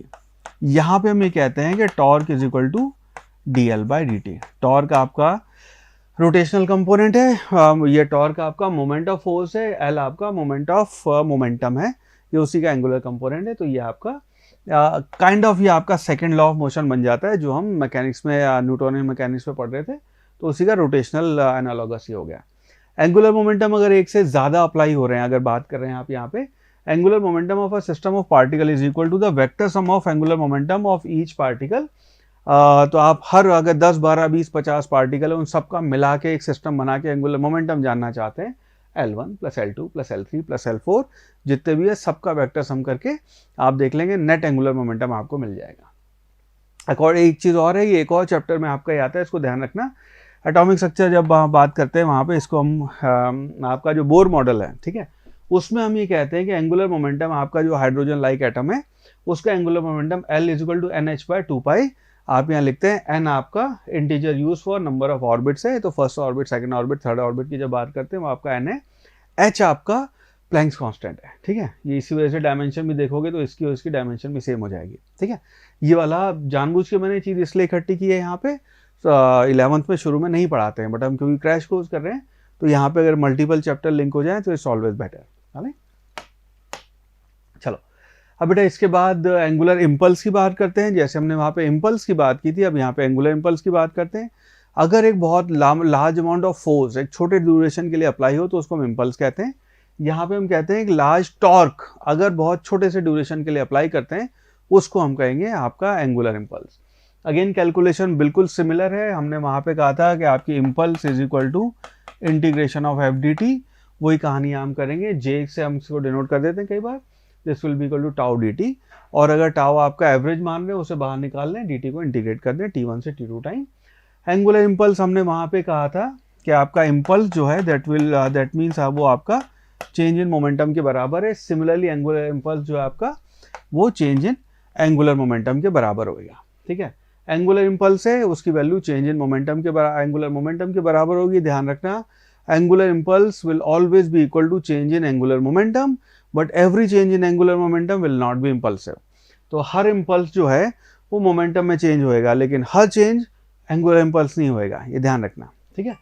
उसको होने के लिए आपको एक झटका चाहिए, झटके के बिना इसको हम क्या कहेंगे नहीं कि एंगुलर इम्पल्स हुआ है। नाउ यहाँ बात करते हैं कंजर्वेशन ऑफ एंगुलर मोमेंटम की। Now conservation of angular momentum से अपना मतलब ये है कि हम ही कह रहे हैं कि हमने अभी कहा है कि अपना टॉर्क जो है that is equal to dl by dt, ठीक है। नाउ इफ इमेजिन करें कि कोई ये सिस्टम ऐसा है या कोई सिनेरियो ऐसा है जहाँ पे टॉर्क जीरो है, ठीक है, तो टॉर्क की वैल्यू जीरो है, इसका मतलब है dl बाई dt आपका जीरो हो गया। Now this implies dl by dt zero है, यानी कि L आपका कांस्टेंट होगा, तभी आपका उसका टाइम के साथ डिफरेंशिएशन जीरो आया है। सो विच मीन्स आपका L यहाँ पे कंजर्व रहेगा, कांस्टेंट होएगा उन सिचुएशन में जहाँ टॉर्क जीरो है। ये उसका एक एग्जांपल है, अब इस पे आते हैं। तो रोटेशनल कंपोनेंट के लिए हमें कहते हैं torque is equal to dl by dt। So if external torque अगर आपका सिस्टम का है या पार्टिकल के पे जीरो है, इसका मतलब dl बाई dt जीरो हो जाएगा, यानी कि आपका सारे एंगुलर मोमेंटम जितने भी सिस्टम पे अप्लाई हो रहे हैं उन सब का सम आपका जीरो हो जाएगा. Angular momentum of a system may be particle और body remains constant if resultant torque acting on it is zero. ठीक है, इसका मतलब ये है कि अगर हमने एंगुलर मोमेंटम को जैसे आई ओमेगा लिखा, ठीक है, so if torque equal to zero, यानी कि आपका उस बॉडी का आई ओमेगा जो है वो आपका कांस्टेंट रहेगा. और इसका तात्पर्य है कि आई जो है ओमेगा के इन्वर्सली प्रोपोर्शनल है. मतलब अगर आई डिक्रीज होएगा तो आपकी एंगुलर वो ओमेगा जो है वो इंक्रीज होएगी, या फिर other way round vice versa. अगर आई इंक्रीज होएगा ओमेगा कम हो जाएगी, ओमेगा कम होएगी आई बढ़ेगा, ओमेगा बढ़ेगा आई कम होएगी, इन्वर्सली प्रोपोर्शनल है. एक बहुत ही सिंपल सा एग्जांपल, सेफ नहीं है इसलिए करना मत, बट जैसे स्केट वो करने वाले वो करते होंगे ऐसे करके घूम रहे हैं, उनको जो अपनी स्पीड बढ़ानी होती है, रोटेशन की एंगुलर स्पीड बढ़ानी होती है, वो या तो ऐसे हो जाते हैं या ऐसे हो जाएंगे. तो if that is the case, या आपका जो मोमेंट ऑफ इनर्शिया पहले ऐसे घूमते हुए आ रहा था और जब आपने अपने डायमेंशन ऐसे कम कर लिए, सारा मास अब एक्सिस के पास आ गया, आपका मोमेंट ऑफ इनर्शिया कम हो गया. मोमेंट ऑफ इनर्शिया कम हो गया तो घूमने की ओमेगा बढ़ जाएगी. ठीक है, तो इस तरह के बहुत सारे सवाल पूछे जाते हैं. डे टू डे लाइफ में भी आपने देखा होगा, जैसे झूला झूलते हैं, स्विंग करते हैं, स्विंग करते हुए अगर आप खड़े हो जाएं तो एकदम से स्पीड कम हो जाती है. बैठ जाएं, पैर अपने सिकोड़ के ऐसे करके बैठ जाएं, उस केस में आपकी ओमेगा बढ़ जाएगी, उसकी जो आपकी एंगुलर वेलोसिटी है वो बढ़ जाएगी. For the simple reason I कम हुआ ओमेगा बढ़ेगी. राइट, चलो आई होप ये चीज़ आपको समझ में आई. अब इसके बाद कुछ सवाल करना स्टार्ट करते हैं. चलो अगला सवाल सॉल्व करते हैं. क्वेश्चन सेज, आपके नीट के 2019 का सवाल है. Question says a solid cylinder of mass 2 kg and radius 4 centimetre. आपका एक सॉलिड सिलेंडर है जिसका मास 2 किलोग्राम और उसका रेडियस 4 सेंटीमीटर है. Is rotating about it axis at a rate of 3 RPM. वो अपने एक्सिस पर रोटेट कर रहा है 3 RPM के. ओमेगा आपने को दी हुई है. Torque required to stop after, उसको आपको रोकना है आफ्टर 2 पाई रेवोल्यूशन है, तो कितना टॉर्क चाहिए होगा, ये वैल्यू हमें यहाँ पे बतानी है. नाउ इस केस में अपना जो टॉर्क है उस टॉर्क को हम लिखते हैं, आपका टॉर्क जो आएगा that will be equal to I alpha. ठीक है, अब क्यों टॉर्क जो आएगा उसकी वैल्यू हो जाएगी आपकी आई अल्फा. यहाँ पे क्योंकि अपना आई सॉलिड सिलेंडर की हम बात कर रहे हैं, तो सॉलिड सिलेंडर के लिए आई जो है उसकी वैल्यू हम लिख देंगे, दिस विल बी mr²/2. ना इसको कैलकुलेट कर ही लेते हैं, उसके बाद अल्फा निकालेंगे, मल्टीप्लाई करेंगे, टॉर्क आ जाएगा. This what we need to do. mr² के लिए m की वैल्यू हो गई 2 किलोग्राम, मल्टीप्लाइड बाय r है आपका 4 सेंटीमीटर, उसका स्क्वायर करना है, यानी कि 4 मल्टीप्लाइड बाय 10⁻⁻² का स्क्वायर डिवाइडेड बाय 2, यानी कि जो i है आपका मोमेंट ऑफ इनर्शिया उसकी वैल्यू आ गई 16 इंटू 10⁻⁻4, ये आपकी i की वैल्यू हो गई. नाउ नेक्स्ट यहाँ पे हमें बताना है कि हमें उसके इनिशियली वो किसी ओमेगा से घूम रहा है और उसको हमने रिटार्डेशन किया और उसके बाद वो रुक गया. यहाँ पे अपने को इनिशियल ओमेगा जो है ओमेगा नॉट वो दिया हुआ है 3 RPM. नाउ ये आपके रोटेशन पर मिनट होता है, इसको हम रेडियन पर सेकंड में कन्वर्ट करेंगे. So this will be equal to 3 multiplied by एक, अगर रोटेशन आप पूरा करते हैं तो आपका थीटा जो है वो आता है आपका 2 पाई, और टाइम अपने को मिनट में दिया हुआ उसे सेकंड में कन्वर्ट करना है, तो 60 से डिवाइड करेंगे, इसकी वैल्यू आ जाएगी π/10. तो आपका ओमेगा नॉट हो गया π/10, ये आपकी इनिशियल वेलोसिटी आ गई. ठीक है, अब यहाँ पे हम जानना चाहते हैं कि आपका फाइनल वेलोसिटी 0 हो जाए, अल्फा कितना लगाए ना. इसके लिए हम third equation of motion use करेंगे.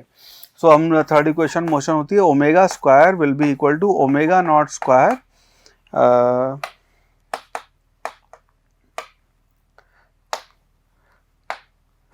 Omega naught square plus twice alpha S, ये आपकी वैल्यू होगी. नाउ इस केस में ओमेगा जो है ये आपकी 0 है फाइनल.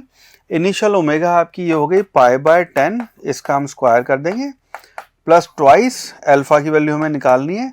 अच्छा, यहाँ पे एस नहीं आप थीटा लिखेंगे, ट्वाइस अल्फ थीटा. ठीक है, अब यहाँ पे जो अपना थीटा होएगा, देखो इस केस में हमें बताना है 2 पाई रेवोल्यूशन के बाद अगर एक रेवोल्यूशन करे तो थीटा होता है आपका 2 पाई. 2 पाई रेवोल्यूशन के बाद आपका थीटा होएगा 2 पाई मल्टीप्लाइड बाय 2 पाई. ये कुछ लोग यहाँ पे ये चीज मिस कर जाते हैं. अगर एक रेवोल्यूशन के बाद में रोकना होता है तो थीटा आपका होता है 2 पाई, 2 रेवोल्यूशन के बाद होता है 2 इंटू 2 पाई, 2 पाई के बाद 2 पाई इंटू 2 पाई. ठीक है, बस ये सॉल्व करके अल्फा आ जाएगा. सो अल्फा हो गया. अब इसको इधर ले आते हैं, ये हो जाएगा आपका π² डिवाइडेड बाय 100 डिवाइडेड बाय, इसको डिवाइड कर देते हैं, ये आ जाएगा आपका 1 डिवाइडेड बाय 2 पाई इंटू 2 पाई, तो ये हो गया आपका 8 मल्टीप्लाइड बाय पाई स्क्वायर। ना पाई स्क्वायर कैंसिल हो जाएगा तो इसकी वैल्यू आ गई, अच्छा माइनस साइन भी आएगा, ये हो गया -1/800। ये आपकी अल्फा की वैल्यू आ गई, रेडियन पर सेकंड स्क्वायर इसकी यूनिट हो जाएगी। ठीक है, अब इसके बाद हमें अल्फा आ गया है और आई आ गया है, मल्टीप्लाई करके टॉर्क आ जाएगा, सिंपल। तो आपका जो टॉर्क आया वो आया, आई आया था आपका 16 multiplied by 10⁻⁻⁴ multiplied by alpha आया आपका -1/800। सो इसकी जो वैल्यू है टॉर्क की वैल्यू आ गई, 16 से 8 को कट करेंगे 2 मल्टीप्लाइड बाय 10⁻, ये -4 है, 2 ऐड होके -6 हो जाएगा, ये आपका टॉर्क हो गया, विच मीन्स आपका option number B 2 × 10⁻⁶ that would be the right answer. Alright, next सवाल करते हैं बेटा। 2016 का नीट के एग्जाम का सवाल है। क्वेश्चन से 2 rotating bodies A and B, masses जिनका हमें दिया हुआ है m and 2m, with moments of inertia आपको दिया हुआ है IA IB, और ये भी रिलेशन दिया हुआ है कि IB आपका IA से ज्यादा है, have equal kinetic energy of rotation, दोनों की काइनेटिक एनर्जी इक्वल है रोटेशन की। अगर उनका LA and LB be their angular momentum respectively, अब हमें कंपेयर करना है LA और LB को। राइट, ये आपने को याद है जब हमने लीनियर ट्रांसलेशनल मोशन पढ़ा था तब हमने लिखा था E = p²/2m, या फिर आपने लिखा था कि P = √2me। ठीक है, ये आपने वैल्यू लिखी थी। सिमिलर रिलेशन में यहाँ पे आप अगर रोटेशनल मोशन की बात करेंगे तो सिमिलर रिलेशन हम यहाँ लिखते हैं कि E = L² / 2i, यानी कि L जो है उसको आप लिखते हैं 2IE, M को हमने इससे I से रिप्लेस कर दिया और P आपका L से रिप्लेस हो गया। नाउ इस केस में अगर हम LA और LB की बात करेंगे, एक काम करते हैं, इसको LB/LA लिख लेते हैं, LB / LA, तो इसकी जो वैल्यू आ जाएगी, क्योंकि काइनेटिक एनर्जी आपकी दोनों बराबर हैं, ये आपका वैल्यू आ जाएगी IB / IA के बराबर। ठीक है, अब इस केस में क्योंकि हमें इनका IB is greater than IA ये रिलेशन दे रखा है, तो इसका मतलब ये है कि इसकी IB की वैल्यू IA से ज्यादा है, विच मीन्स LB / LA जो है that will be greater than 1, which implies LB will be greater than LA। For sure guarantee से हम सिर्फ और सिर्फ यही बात कह सकते हैं, वो डबल होएगा ऐसा हम, या हाफ होएगा ऐसे हम कोई बात यहाँ पे नहीं कह सकते हैं। ठीक है, सो बेस्ड ऑन दिस हम कह सकते हैं कि आपका option number see that would be the right answer. Next question, question says consider a body shown in the figure consisting of 2 identical balls, आपकी दोनों आइडेंटिकल बॉल्स है, ईच ऑफ मास m, तो इसका भी मास m है, इसका भी मास आपका m दिया हुआ है, connected by a light rigid rod, तो रॉड आपकी रिजिड है, इसका मतलब ये है कि आपकी ऐसे ऐसे स्ट्रिंग की तरह बिहेव नहीं करेगी, ये रिजिड रॉड है। यहाँ पे हमने क्या किया, if an impulse I = mv is imparted to the body at one of its end, तो यहाँ पे आपने इम्पल्स I = mv यहाँ प्रोवाइड किया है। What would be the angular velocity, again ये जेईई मेंस का सवाल है, आपको बताना है एंगुलर वेलोसिटी क्या होगी सिस्टम की। नाउ यहाँ पे कंजर्वेशन ऑफ एंगुलर मोमेंटम का सवाल है। इस केस में अगर आप इसको अच्छे से नोटिस करेंगे सिनेरियो को, तो ये क्योंकि आपकी frictionless let's say table top पे बॉडी रखी हुई है, उस केस में now when body is free to rotate, उस केस में ये अपना जो सेंटर ऑफ मास है जो कि आपका L/2 और L/2 पे यहाँ आएगा, इस लेट्स से इस पॉइंट को वो कहते हैं, इसके अबाउट रोटेट करेगी। तो जब आपने यहाँ पे आपकी इम्पल्स यहाँ प्रोवाइड की है, उसकी वजह से जो आपका चेंज इन एंगुलर मोमेंटम आएगा, उस चेंज इन एंगुलर मोमेंटम की वजह से, क्योंकि यहाँ पे एक्सटर्नल टॉर्क 0 है, तो यहाँ पे आपका मोमेंटम कंजर्व होएगा और उस वजह से आपकी बॉडी रोटेट करेगी। तो हम initial momentum is equal to final momentum, यहाँ पे बस ये बात करनी है। मोमेंटम इनिशियल जो है उसको आप लिखेंगे इस पॉइंट के अबाउट, जब आप इनिशियल मोमेंटम लिखेंगे तो इनिशियल मोमेंटम है इस पॉइंट के अबाउट, उसकी जो वैल्यू है वो हो जाएगी आपकी mvr, और इसकी वैल्यू हो जाएगी mv × L/2, ये आपका इनिशियल मोमेंटम की वैल्यू हो जाएगी। फाइनल मोमेंटम जो है उसके बाद इन दोनों को बराबर कर देंगे, तो फाइनल मोमेंटम जो आएगा आपका,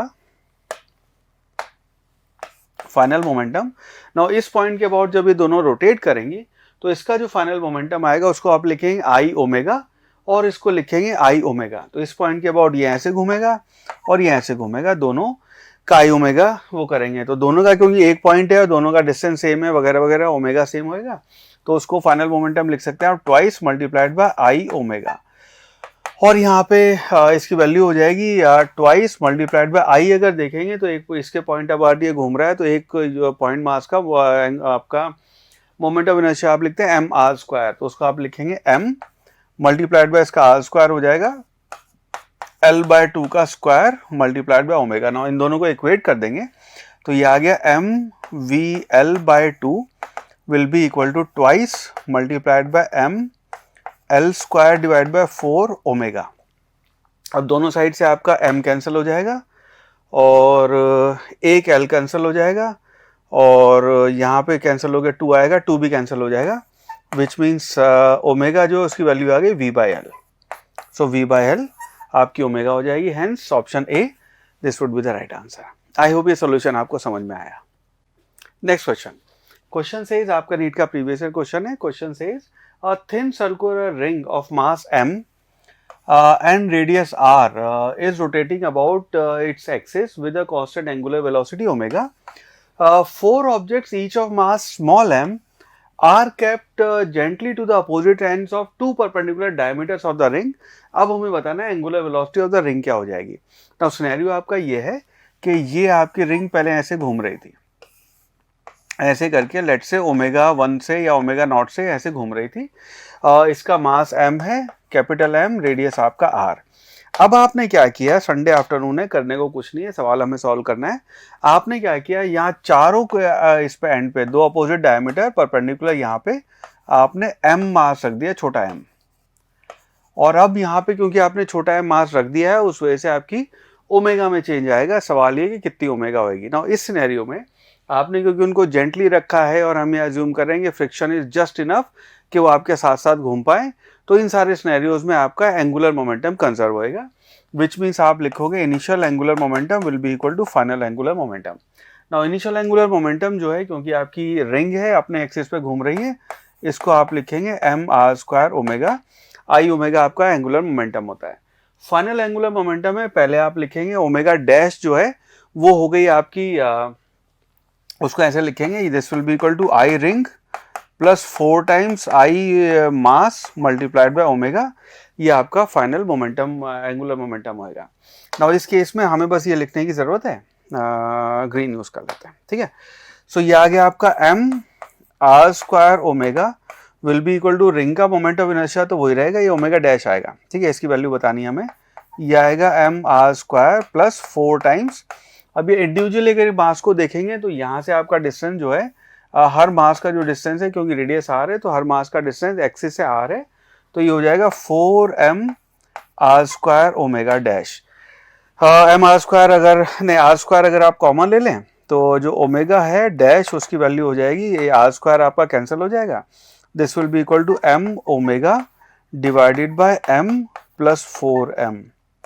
ये आपकी वैल्यू आ जाएगी। बेस्ड ऑन दिस हम कह सकते हैं कि आपका option A would be the right answer. Alright, next यहाँ पे बात करते हैं आपकी वर्क पावर एनर्जी की। अपने अगर रोटेशनल सिनेरियो उसमें क्या होएगा। ना वर्क पावर एनर्जी की जब बात करते हैं तो वर्क हमने क्योंकि जैसे ट्रांसलेशनल मोशन में हमने लिखा था कि आपका वर्क डन जो होता है उसको हम डिफाइन करते हैं, this will be equal to F dot D S. Similarly यहाँ पे जो वर्क डन है आपका उसको आप डिफाइन करेंगे टाउ डॉट डी थीटा, ये आपका वर्क डन हो जाएगा। यही आपका टाउ डॉट थीटा है, इसको हम वर्क डन कहते हैं। और अगर इसको आगे देखेंगे ये आपका एनालॉगस है बिल्कुल जो काम हमने वहाँ पे ट्रांसलेशन मोशन में किया था। काइनेटिक एनर्जी है उसको हम कहते हैं द एनर्जी बॉडी हैज बर्च्यू ऑफ इट्स रोटेशनल मोशन, उसको हम जो रोटेशनल मोशन की वजह से जो आपकी एनर्जी आती है उसको हम काइनेटिक एनर्जी कहेंगे। और body rotating about fix axis possesses kinetic energy because its constituents particles are in motion even though body as a whole remains at a place। तो एक कोई ऑब्जेक्ट है वो अपनी जगह पे घूम रहा है, तो एज पर से ट्रांसलेशनल मोशन के हिसाब से, जैसे पंखा है, पंखा अगर अपनी जगह पे गोल गोल घूम रहा है तो अगर ट्रांसलेशनल मोशन के हिसाब से वेलोसिटी की बात करेंगे तो उसका डिस्प्लेसमेंट जीरो है, वो कहीं नहीं गया। वो 11 बजे भी वहीं था, 11:15 बजे वहीं था, 12 घंटे बाद भी वहीं पे है, लेकिन वहाँ पे क्योंकि अपने एक्सिस पर रोटेट कर रहा है तो उसके अंदर ट्रांसलेशनल वाली नहीं लेकिन रोटेशनल वाली काइनेटिक एनर्जी उसके अंदर होगी। राइट, और उस काइनेटिक एनर्जी को जब हम बात करते हैं तो उस काइनेटिक एनर्जी को हम लिखते हैं, अच्छा उसी इस काइनेटिक एनर्जी को हम लिखते हैं, आपकी जो काइनेटिक एनर्जी आएगी उसको आप लिखते हैं हाफ आई ओमेगा स्क्वायर। ये एनालॉगस है जो हमने वहाँ पे एम वी स्क्वायर लिखा था, इसको आप लिखते हैं हाफ आई ओमेगा स्क्वायर। यही बात हमने वहाँ पे ट्रांसलेशन में की थी, काइनेटिक एनर्जी उसकी वैल्यू आई थी हाफ एम वी स्क्वायर के बराबर। यहाँ काइनेटिक एनर्जी आपकी हाफ आई ओमेगा स्क्वायर होगी, ठीक है। इस चीज़ को ध्यान रखना है, ऑलराइट। नेक्स्ट आगे बात करते हैं बेटा पावर की। पावर जो है उसको हम कहते हैं यहाँ पे पावर रोटेटिंग ऑब्जेक्ट्स की जब हम बात कर रहे हैं तो पावर को हम यहाँ पे लिखते हैं rate of change of kinetic energy, और उसकी वैल्यू आती है आपकी टाउ ओमेगा। तो वहाँ पे अपने जो पावर को लिखा था वहाँ हमने लिखा था एफ डॉट वी, यहाँ पे हम पावर को लिखते हैं this will be equal to power will be equal to tau dot omega. ना जानबूझ के मैं आपको हमेशा कंपेयर करके इसलिए बता रहा हूँ कि क्योंकि ट्रांसलेशनल हमने इतना टाइम लगा के अच्छे से सारी चीज़ें समझी है, वो की है, उसी का रोटेशनल कंपोनेंट देख रहे हैं, दैट्स इट, ठीक है। वेक्टर फॉर्म में आप लिखेंगे this will be equal to power will be equal to tau dot omega. Analogous है आपका बिल्कुल इसके साथ रोलिंग का केस देखेंगे ना, ये बड़ा इंटरेस्टिंग केस है ना। अब बात करते हैं यहाँ पे प्योर रोलिंग मोशन की। तो प्योर रोलिंग जो मोशन है हम कहते हैं in case of rotational motion of a body about a fixed axis, the axis of rotation also moves, the motion is called combined translatory or rotatory motion। Scenario ये है कि ये आपकी बॉडी है, ऐसे आपकी ट्रांसलेट कर रही है और साथ के साथ ये ऐसे ओमेगा से रोटेट भी कर रही है। तो इसका सेंटर ऑफ मास जो है ये आपका सेंटर ऑफ मास लेट से वी सी ओ एम आपका आगे ऐसे वी वेलोसिटी से जा रहा है, और साथ के साथ जैसे गाड़ी का पहिया चलता है और साथ के साथ ये ओमेगा से ऐसे रोटेट भी कर रही है। उस केस को हम कहते हैं प्योर रोलिंग, ये आपका प्योर रोलिंग मोशन कहलाएगा। इस केस में नेट काइनेटिक एनर्जी जो होती है उसको हम लिखते हैं आपकी translatory plus rotatory kinetic energy दोनों का सम आएगा।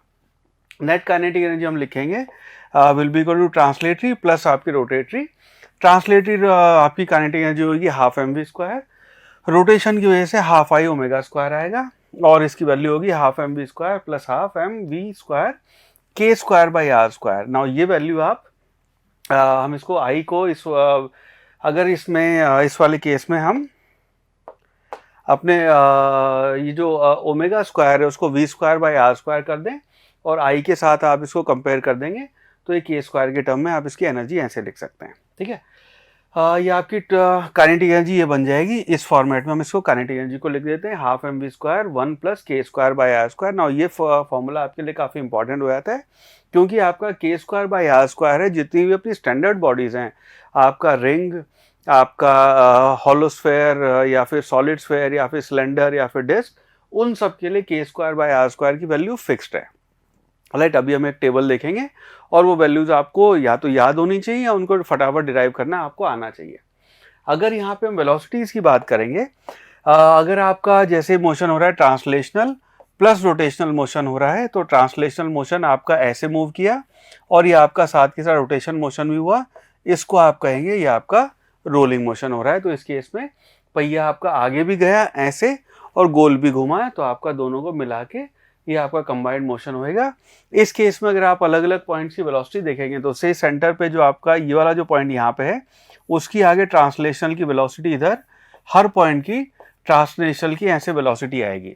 इस वाले पॉइंट को देखेंगे यहाँ पे आपकी आर ओमेगा पीछे की डायरेक्शन में आपकी वेलोसिटी आ रही होगी, ये आपकी रोटेशन की वजह से वेलोसिटी आएगी, और जो आपका एग्जैक्ट ये बॉटम मोस्ट पॉइंट है उसकी वेलोसिटी ये और ये दोनों कैंसिल होके यहाँ पे नेट आपकी वेलोसिटी जीरो आती है। तो हम ये कहते हैं प्योर रोलिंग के केस में आपका जो बॉटम मोस्ट पॉइंट है, जो पॉइंट आपका ग्राउंड से टच कर रहा है, वो हमेशा रेस्ट पे होएगा, राइट। इसी को आगे फर्दर देखेंगे तो हम यहाँ पे कहते हैं कि आपका रोलिंग विदाउट स्लिपिंग जो है ये वाला motion, rolling motion may be treated as pure rotation.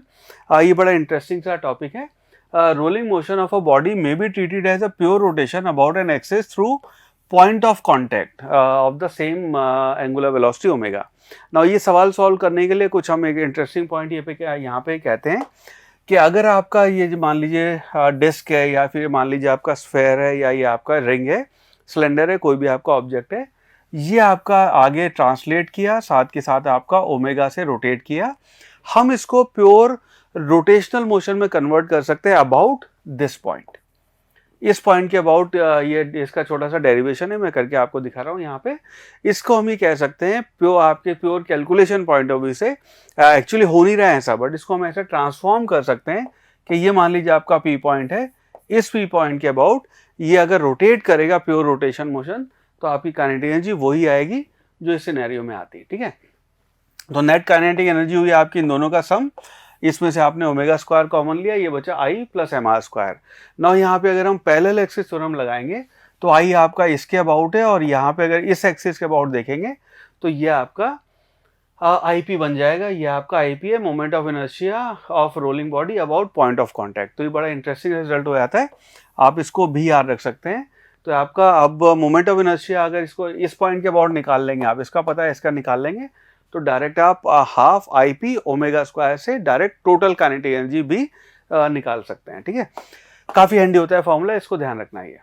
आगे ये आपकी टेबल है, इस टेबल में के स्क्वायर बाय आर स्क्वायर की वैल्यू और टोटल काइनेटिक एनर्जी की वैल्यू, और कई बार आपसे डायरेक्टली ये सवाल पूछे हुए, नीट में अभी आपसे 18-19 में सवाल पूछा था, जहाँ पे आपको टोटल काइनेटिक एनर्जी और ट्रांसलेशनल काइनेटिक एनर्जी या फिर रोटेशनल और उसका रेशो पूछ लिया था आपसे। स्टैंडर्ड वैल्यूज हैं, ये वैल्यूज आपको याद होनी चाहिए या फिर इनको डिराइव करना आना चाहिए। मेरी सलाह होगी इसका आप एक बार स्क्रीनशॉट ले लें और इसको कंटेस्ट करके रखें, बड़ा इंपॉर्टेंट हो जाता है ये। रिंग के लिए अगर के स्क्वायर बाय आर स्क्वायर की वैल्यू देखेंगे 1 आएगा, डिस्क या सॉलिड सिलेंडर के लिए हाफ, इसके लिए 2/5 और इसके लिए 3/5 होता है आपके हॉलो स्फीयर के लिए। सिमिलरली उसकी ट्रांसलेटरी काइनेटिक एनर्जी सबकी हाफ एम वी स्क्वायर हो जाएगी, rotatory kinetic energy half M we square multiplied by K square by are square, या फिर इसको आप लिखेंगे हाफ आई ओमेगा स्क्वायर। उससे जब आप कैलकुलेट करेंगे और ओमेगा को V square by are square लिख देंगे, उससे कैलकुलेट करेंगे तो ये आपकी वैल्यूज हो जाएंगी 1/2, 1/4, 1/5 और 1/3। टोटल काइनेटिक एनर्जी इन दोनों का सम आएगा, और ये आपकी परसेंटेजेस है, ये आपको ध्यान रखना होगा। रिंग के केस में आपकी ट्रांसलेशनल की परसेंटेज 50%, ये आपका 2/3, ये 71 और ये 60%। तो कई बार ऐसे भी सवाल देखे गए जिसमें आपको नीट में तो नहीं पूछा ऐसा, बट जेई में ऐसा सवाल पूछा था, for an object whose translatory kinetic energy 66% of its total kinetic energy. अगर ऐसी बात कर रहे हैं तो 66 ये वाला हो गया। सो दैट मीन्स आप डिस्क या सॉलिड सिलेंडर का एग्जाम्पल लेके उसके ऊपर आप सवाल बना रहे हैं। तो ये अगर पहले निकालेंगे तो थोड़ा सा टाइम वहाँ पे वेस्ट हो जाता है, बट अगर ये डेटा याद रहेगा so it will help you lot. Alright, चलो आगे बढ़ते हैं।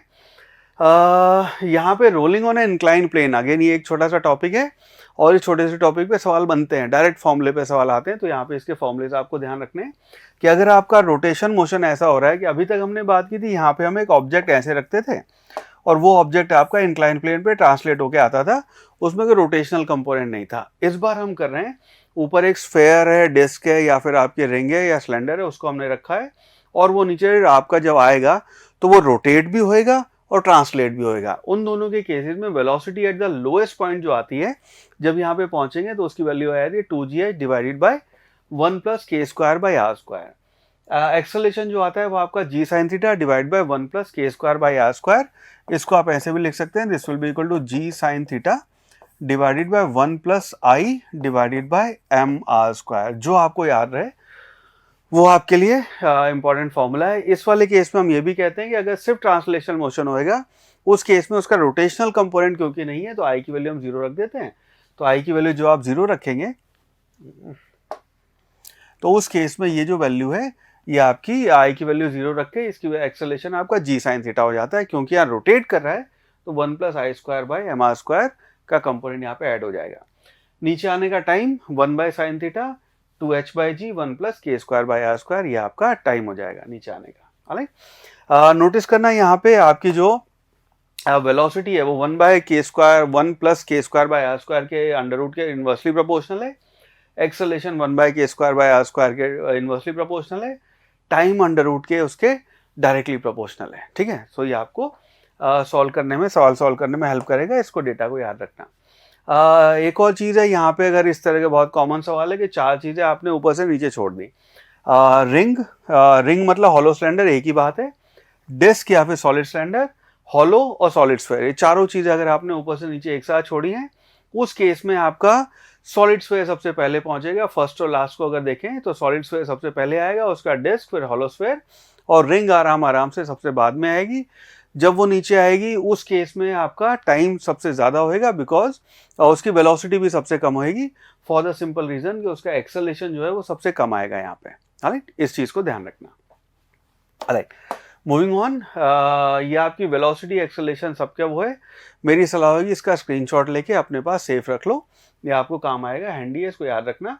ये आपकी जो वेलोसिटीज़ की वैल्यू है अगेन कैलकुलेट भी आप कर सकते हैं, के स्क्वायर बाय आर स्क्वायर की अगर वैल्यू पता है और ये फॉर्मूला अगर आपको याद रहता है तो इसे आप डायरेक्ट कैलकुलेट भी कर सकते हैं, बट ये मैंने आपके लिए कैलकुलेट करके सारी एक जगह टेबुलर फॉर्मेट में रख दिया है।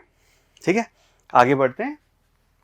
Right, motion of connected masses, again एक छोटा सा टॉपिक है, इसके फॉर्मूले याद रह जाए तो कोई बुराई नहीं है। अगर कनेक्टेड मासेस इस तरह का सिनेरियो है कि आपका ऊपर आई इसका मोमेंट ऑफ इनर्शिया है और नीचे आपका मास है। अब पहले तो आपका मास जो होता था वो मास हम ऊपर से नीचे गया अगर सिर्फ गिराएंगे जी एक्सेलेरेशन से आएगा, लेकिन इस केस में वो ऊपर वाली बॉडी को भी रोटेट करेगा, एम नीचे भी आएगा। इस केस में टेंशन इतनी होती है आपकी और ये वेलोसिटी होएगी, आपका एक्सेलेरेशन होएगा। और इसको ध्यान रखना, यहाँ पे ए आई जो है, ये आई आपका इसका मोमेंट ऑफ इनर्शिया है और नीचे जो आपका एम आर स्क्वायर है वो इसका मास है। है so this is how you can calculate आपका टेंशन क्या होगी, डायरेक्ट इन फॉर्मूले से आप कर सकते हैं। इन सब का एक डेरिवेशन है, क्लास में हम इसको करते हैं, लेकिन अभी इस क्रैश कोर्स के लिए मैं आपको सिर्फ फॉर्मूले याद करवा रहा हूँ। हाले चलो आगे बढ़ते हैं। Time period of a compound pendulum, again compound pendulum है, इसकी बात तो वैसे एसएचएम में होती है, बट क्योंकि यहाँ पे मोमेंट ऑफ इनर्शिया की बात हो रही है इसलिए हम वो करते हैं। तो टाइम पीरियड जो आप है कंपाउंड पेंडुलम का उसको लिखते हैं 2 pi under root I divided by सी।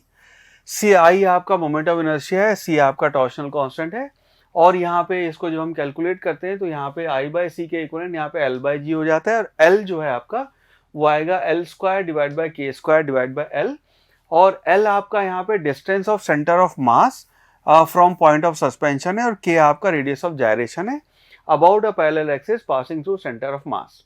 ये आपकी कुछ जो स्टैंडर्ड सिनेरियोज हैं उसके सेंटर आपके कंपाउंड पेंडुलम के कुछ टाइम पीरियड की वैल्यूज हैं, इनको भी आप स्क्रीनशॉट लेके रख सकते हैं, हैंडी हो जाएगा आपके लिए। राइट, नेक्स्ट क्वेश्चन 2019 का सवाल सॉल्व करते हैं। 2019 के नीट के एग्जाम का सवाल है। Question says a disc of radius 2 metre and mass 100 kg rolls on a horizontal floor. Center of mass has a speed of 20 meter per second. How much work is needed to stop it? ये आपका scenario है कि जहाँ पे आपके disc है जिसका radius दिया हुआ है, मास दिया हुआ है और उसका सेंटर ऑफ मास का आपको एक्सेलेरेशन भी दिया हुआ है, आपको उसे रोकना है, कितना वर्क डन करना पड़ेगा। नाउ इस केस में हम लिखेंगे work done that will be equal to आपकी change in kinetic energy, final energy minus आपकी इनिशियल काइनेटिक एनर्जी। ठीक है, तो आपका वर्क डन क्या होएगा, जितना आपका काइनेटिक एनर्जी का डिफरेंस है। ऑलराइट, ये आपके उसके बराबर आ जाएगा। तो इनिशियल काइनेटिक एनर्जी जितनी है उतना ही आपको वर्क डन करना पड़ेगा एक्चुअली। ठीक है, और यहाँ पे माइनस साइन के साथ आएगा। ठीक है, ये आपका वर्क डन रिक्वायर्ड होएगा। तो काइनेटिक एनर्जी देखेंगे तो फाइनल काइनेटिक एनर्जी तो आपकी 0 है। इनिशियल काइनेटिक एनर्जी की बात कर लेते हैं, तो वर्क डन जो आएगा that will be equal to initial kinetic energy के बराबर होगा इस सिनेरियो में। ऑलराइट, इनिशियल काइनेटिक एनर्जी को लिखेंगे आप half M we square plus half I omega square. Now इस केस में हमें सेंटर ऑफ मास की वेलोसिटी दे रखी है और आपको मास दिया हुआ है, तो हाफ एम वी स्क्वायर आ जाएगा, आई आ जाएगा आपका, क्योंकि ये डिस्क दे रखा है तो आई की वैल्यू आपकी उससे आ जाएगी। ओमेगा हमें यहाँ पे निकालनी पड़ेगी। दूसरा तरीका है, ओमेगा को आप v square by are square लिख सकते हैं।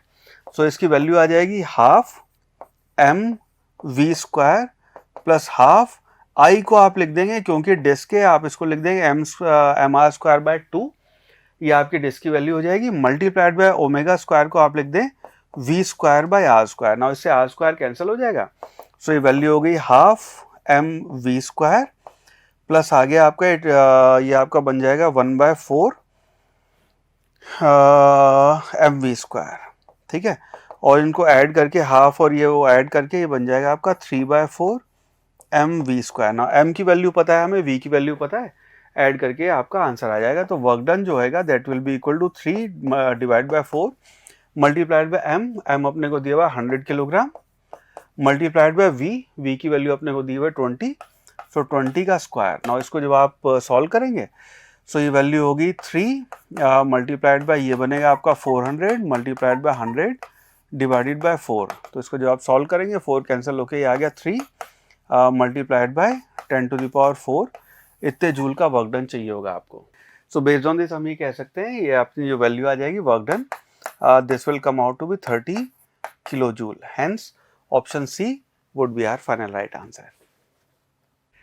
नेक्स्ट क्वेश्चन, 2018 के नीट के एग्जाम का सवाल है। Question says the solid sphere is rolling is in rolling motion. In rolling motion body possesses translational kinetic energy kT as well as rotational kinetic energy kr simultaneously. The हमें बताना है ratio of kT divided by kT plus kr of the sphere. मैंने जो भी आपको table दिखाई थी उस टेबल में इसका आंसर वहां पे लिखा हुआ है। अगर आपको टेबल याद है तो 5/7 would be the right answer. But एक बार यहाँ इसको डिराइव करके देख लेते हैं। ये डेटा आपको याद होना चाहिए। 4 नंबर बिना मेहनत के आ जाएंगे फटाफट। आप और जो टाइम बचेगा और सवाल सॉल्व करने में बिता सकते हैं। तो यहाँ पे अगर आपका सॉलिड स्फीयर है तो सिनेरियो ये कि आपका सॉलिड स्फीयर है, ये आगे ट्रांसलेट भी कर रहा है और साथ के साथ आपका रोटेट भी कर रहा है। तो आपकी जो टोटल काइनेटिक एनर्जी होगी, काइनेटिक एनर्जी नेट लिख लेते हैं इसको, वो आएगी half mv² plus half I omega square को मैं यहाँ पे v²/r² लिख रहा हूँ फॉर द सिंपल रीजन कि आई को हम उसमें कन्वर्ट करेंगे। सो इसकी काइनेटिक एनर्जी हो गई हाफ mv² प्लस हाफ आई जो है सॉलिड स्फीयर के केस में आई की वैल्यू आप लिखेंगे 2/5 mr² मल्टीप्लाइड बाय ये आएगा v² डिवाइडेड बाय r²। ना r² कैंसिल हो जाएगा और mv² अगर आप कॉमन ले लें अंदर बचेगा 1/2 प्लस ये बचेगा आपका 1/5। ठीक है, 1/5 बचेगा ना, 2 कैंसिल हो गया, 1/5 बचेगा। सो इसकी अगर एलसीएम लेंगे तो एलसीएम आएगा आपका 10, ऊपर आएगा यहाँ पे 7। तो इसकी वैल्यू हो जाएगी काइनेटिक जो टोटल हो गया आपकी 7/10 mv²। नाउ हमें यहाँ पे बताना है ट्रांसलेशनल काइनेटिक एनर्जी और इसका रेशो। तो ट्रांसलेशनल काइनेटिक एनर्जी जो है वो आपकी आई थी आपकी हाफ mv²। तो जो आपका रेशो आया का translational kinetic energy divided by kinetic energy आपकी टोटल, वो उसकी रेशो आया हाफ mv² डिवाइडेड बाय ये आया 7/10 mv²। नाउ इस केस में mv² कैंसिल हो जाएगा। सो इसको आप लिख सकते हैं this will be equal to 1/2 multiplied by 10/7, यानी कि जो रेशो है आपका ये हो गया 5/7 और 5/7 option B would be the right answer. ठीक है, डेटा आपको अदरवाइज याद होना चाहिए था, नहीं हुआ तो this is how you can solve, ये आपका फाइनल राइट आंसर हो जाएगा। नेक्स्ट क्वेश्चन से 2014 का आपका नीट के एग्जाम का सवाल है। Question says a solid cylinder of mass 50 kg and radius 0.5 metre is free to rotate about the horizontal axis. The massless string is wound around the cylinder with one end attached to it and other end hanging freely. सवाल है tension in the string required to produce an angular acceleration of 2 revolution per second square. उसके लिए tension कितनी होगी और 4 option अपने को दे रखे हैं। ना सिनेरियो ये है कि ये आपका सॉलिड सिलेंडर ऐसे रखा हुआ है और अब आपने इसके ऊपर धागा बांधा और अब आप इस धागे को ऐसे टी टेंशन देके आगे खींच रहे हैं सच दैट इसके अंदर आपका अल्फा, आपका जो भी रिक्वायर्ड अल्फा है वो आपका एंगुलर एक्सेलेरेशन इसमें आ जाए। हमें बताना है टी की वैल्यू क्या होगी। तो इस केस में अगर आप देखेंगे तो क्योंकि आपका सॉलिड सिलेंडर है तो इसका मोमेंट ऑफ इनर्शिया जो है उसकी वैल्यू आ जाएगी mr²/2 और यहाँ पे जो आपका टॉर्क आएगा, टॉर्क उसको क्योंकि अब आई अल्फा लिखते हैं, this implies alpha will be equal to total torque, जो भी आपका इसका टॉर्क आएगा डिवाइडेड बाय आई। इससे आपकी नहीं, हमें यहाँ पे टॉर्क अल्फा नहीं बताना है, अल्फा तो दिया हुआ है। इस केस में आप लिखेंगे टॉर्क जो है यहाँ पे क्योंकि ये रेडियस आर है तो टॉर्क जो लगेगा आपका उसकी वैल्यू होगी t multiplied by r, that will be equal to I alpha. हमें क्योंकि टेंशन की वैल्यू बतानी है सो दिस इम्प्लाइज आपका tension will be equal to I alpha divided by r. ये आपका सिनेरियो होएगा। डेटा अब हमें ढूंढना पड़ेगा। आई की वैल्यू तो हमें पता चल गई mr² है, अल्फा हमें दिया हुआ है, आर अपने को पता है, इसको यूज करके हम टेंशन की वैल्यू निकाल सकते हैं। ठीक है, चलो सवाल सॉल्व करते हैं। तो इस केस में आई तो आया आपका mr², तो इससे टेंशन जो है उसकी वैल्यू हो गई mr²/2 multiplied by alpha. Alpha दिया हुआ है 2 रेवोल्यूशंस पर सेकेंड स्क्वायर। नाउ यहाँ पे 2 रेवोल्यूशन पर सेकेंड स्क्वायर का मतलब होएगा अल्फा जो आएगा 2 मल्टीप्लाइड बाय 2π, ये आपका अल्फा हो गया, ये नीचे भी आपका 2 है, डिवाइडेड बाय आर, आर अपने को दिया हुआ है मल्टीप्लाइड बाय 1/2। ठीक है, सो आपका 1/2 2 से कैंसिल होकर नीचे 1 बन जाएगा। सो टेंशन जो उसकी वैल्यू आ गई एम की वैल्यू दी हुई है अपने को 50 किलोग्राम मल्टीप्लाइड बाय आर की वैल्यू है 1/2 का स्क्वायर मल्टीप्लाइड बाय ये हो गया 2 into 2 multiplied by 2 multiplied by pi. ना ये 1/2 का स्क्वायर से 2 और 2 कैंसिल हो जाएंगे। सो टी की जो वैल्यू है वो आ गई आपकी 50 पाई। ये आपका आंसर हो जाएगा ना। चार आंसर जो आपने को चार ऑप्शन दिए हुए हैं वो चार ऑप्शन पाई के टर्म में नहीं दिए हुए हैं, तो पाई को आप 22/7 भी लिख सकते हैं या 3.14 भी लिख सकते हैं। तो इसकी जो वैल्यू हो गई टी की ये आ जाएगी 50 मल्टीप्लाइड बाय 3.14। ना इसको जो 50 से मल्टीप्लाई करेंगे तो इसकी वैल्यू आ जाएगी आपकी 157 न्यूटन। एक्चुअली हाँ ये वैल्यू हो जाएगी। तो दैट मीन्स आपका option D would be the right answer. ठीक है, आई होप ये सोल्यूशन आपको समझ में आया। Next question says ratio of acceleration of a solid sphere जिसका मास सॉलिड स्फीयर है, मास m और रेडियस r अपने को दिया हुआ है, rolling down in incline of angle theta without slipping and slipping down the incline without rolling, वो वैल्यू क्या होगी। ना इसका जो अगर आपको टेबल याद है, डायरेक्ट आंसर वहां पे उस टेबल में था, पर मैं आपके बेनिफिट के लिए यहाँ पे इसको एक बार डिराइव कर देता हूँ। ठीक है, सो सिनेरियो ये है कि पहले वाले केस में ये आपका थीटा इंक्लाइन, आपका पार्टिकल रोल होते हुए नीचे आया ऐसे करके, आगे भी आया, रोल भी हुआ है, ऐसे करके नीचे आया है। तो इसका एक्सेलरेशन a1 कह लेते हैं। दूसरा सिनेरियो है कि आपका पार्टिकल जो है यहाँ पे सिर्फ स्लाइड होके ऐसे नीचे आया है, तो इसका एक्सेलरेशन a2 कह लेते हैं। हमें a1/a2 का without slipping and slipping down, हाँ हमें a1 a2 का रेशो बताना है। नाउ इस केस में a1 जो है उसका डायरेक्ट फॉर्मूला आप यूज कर सकते हैं।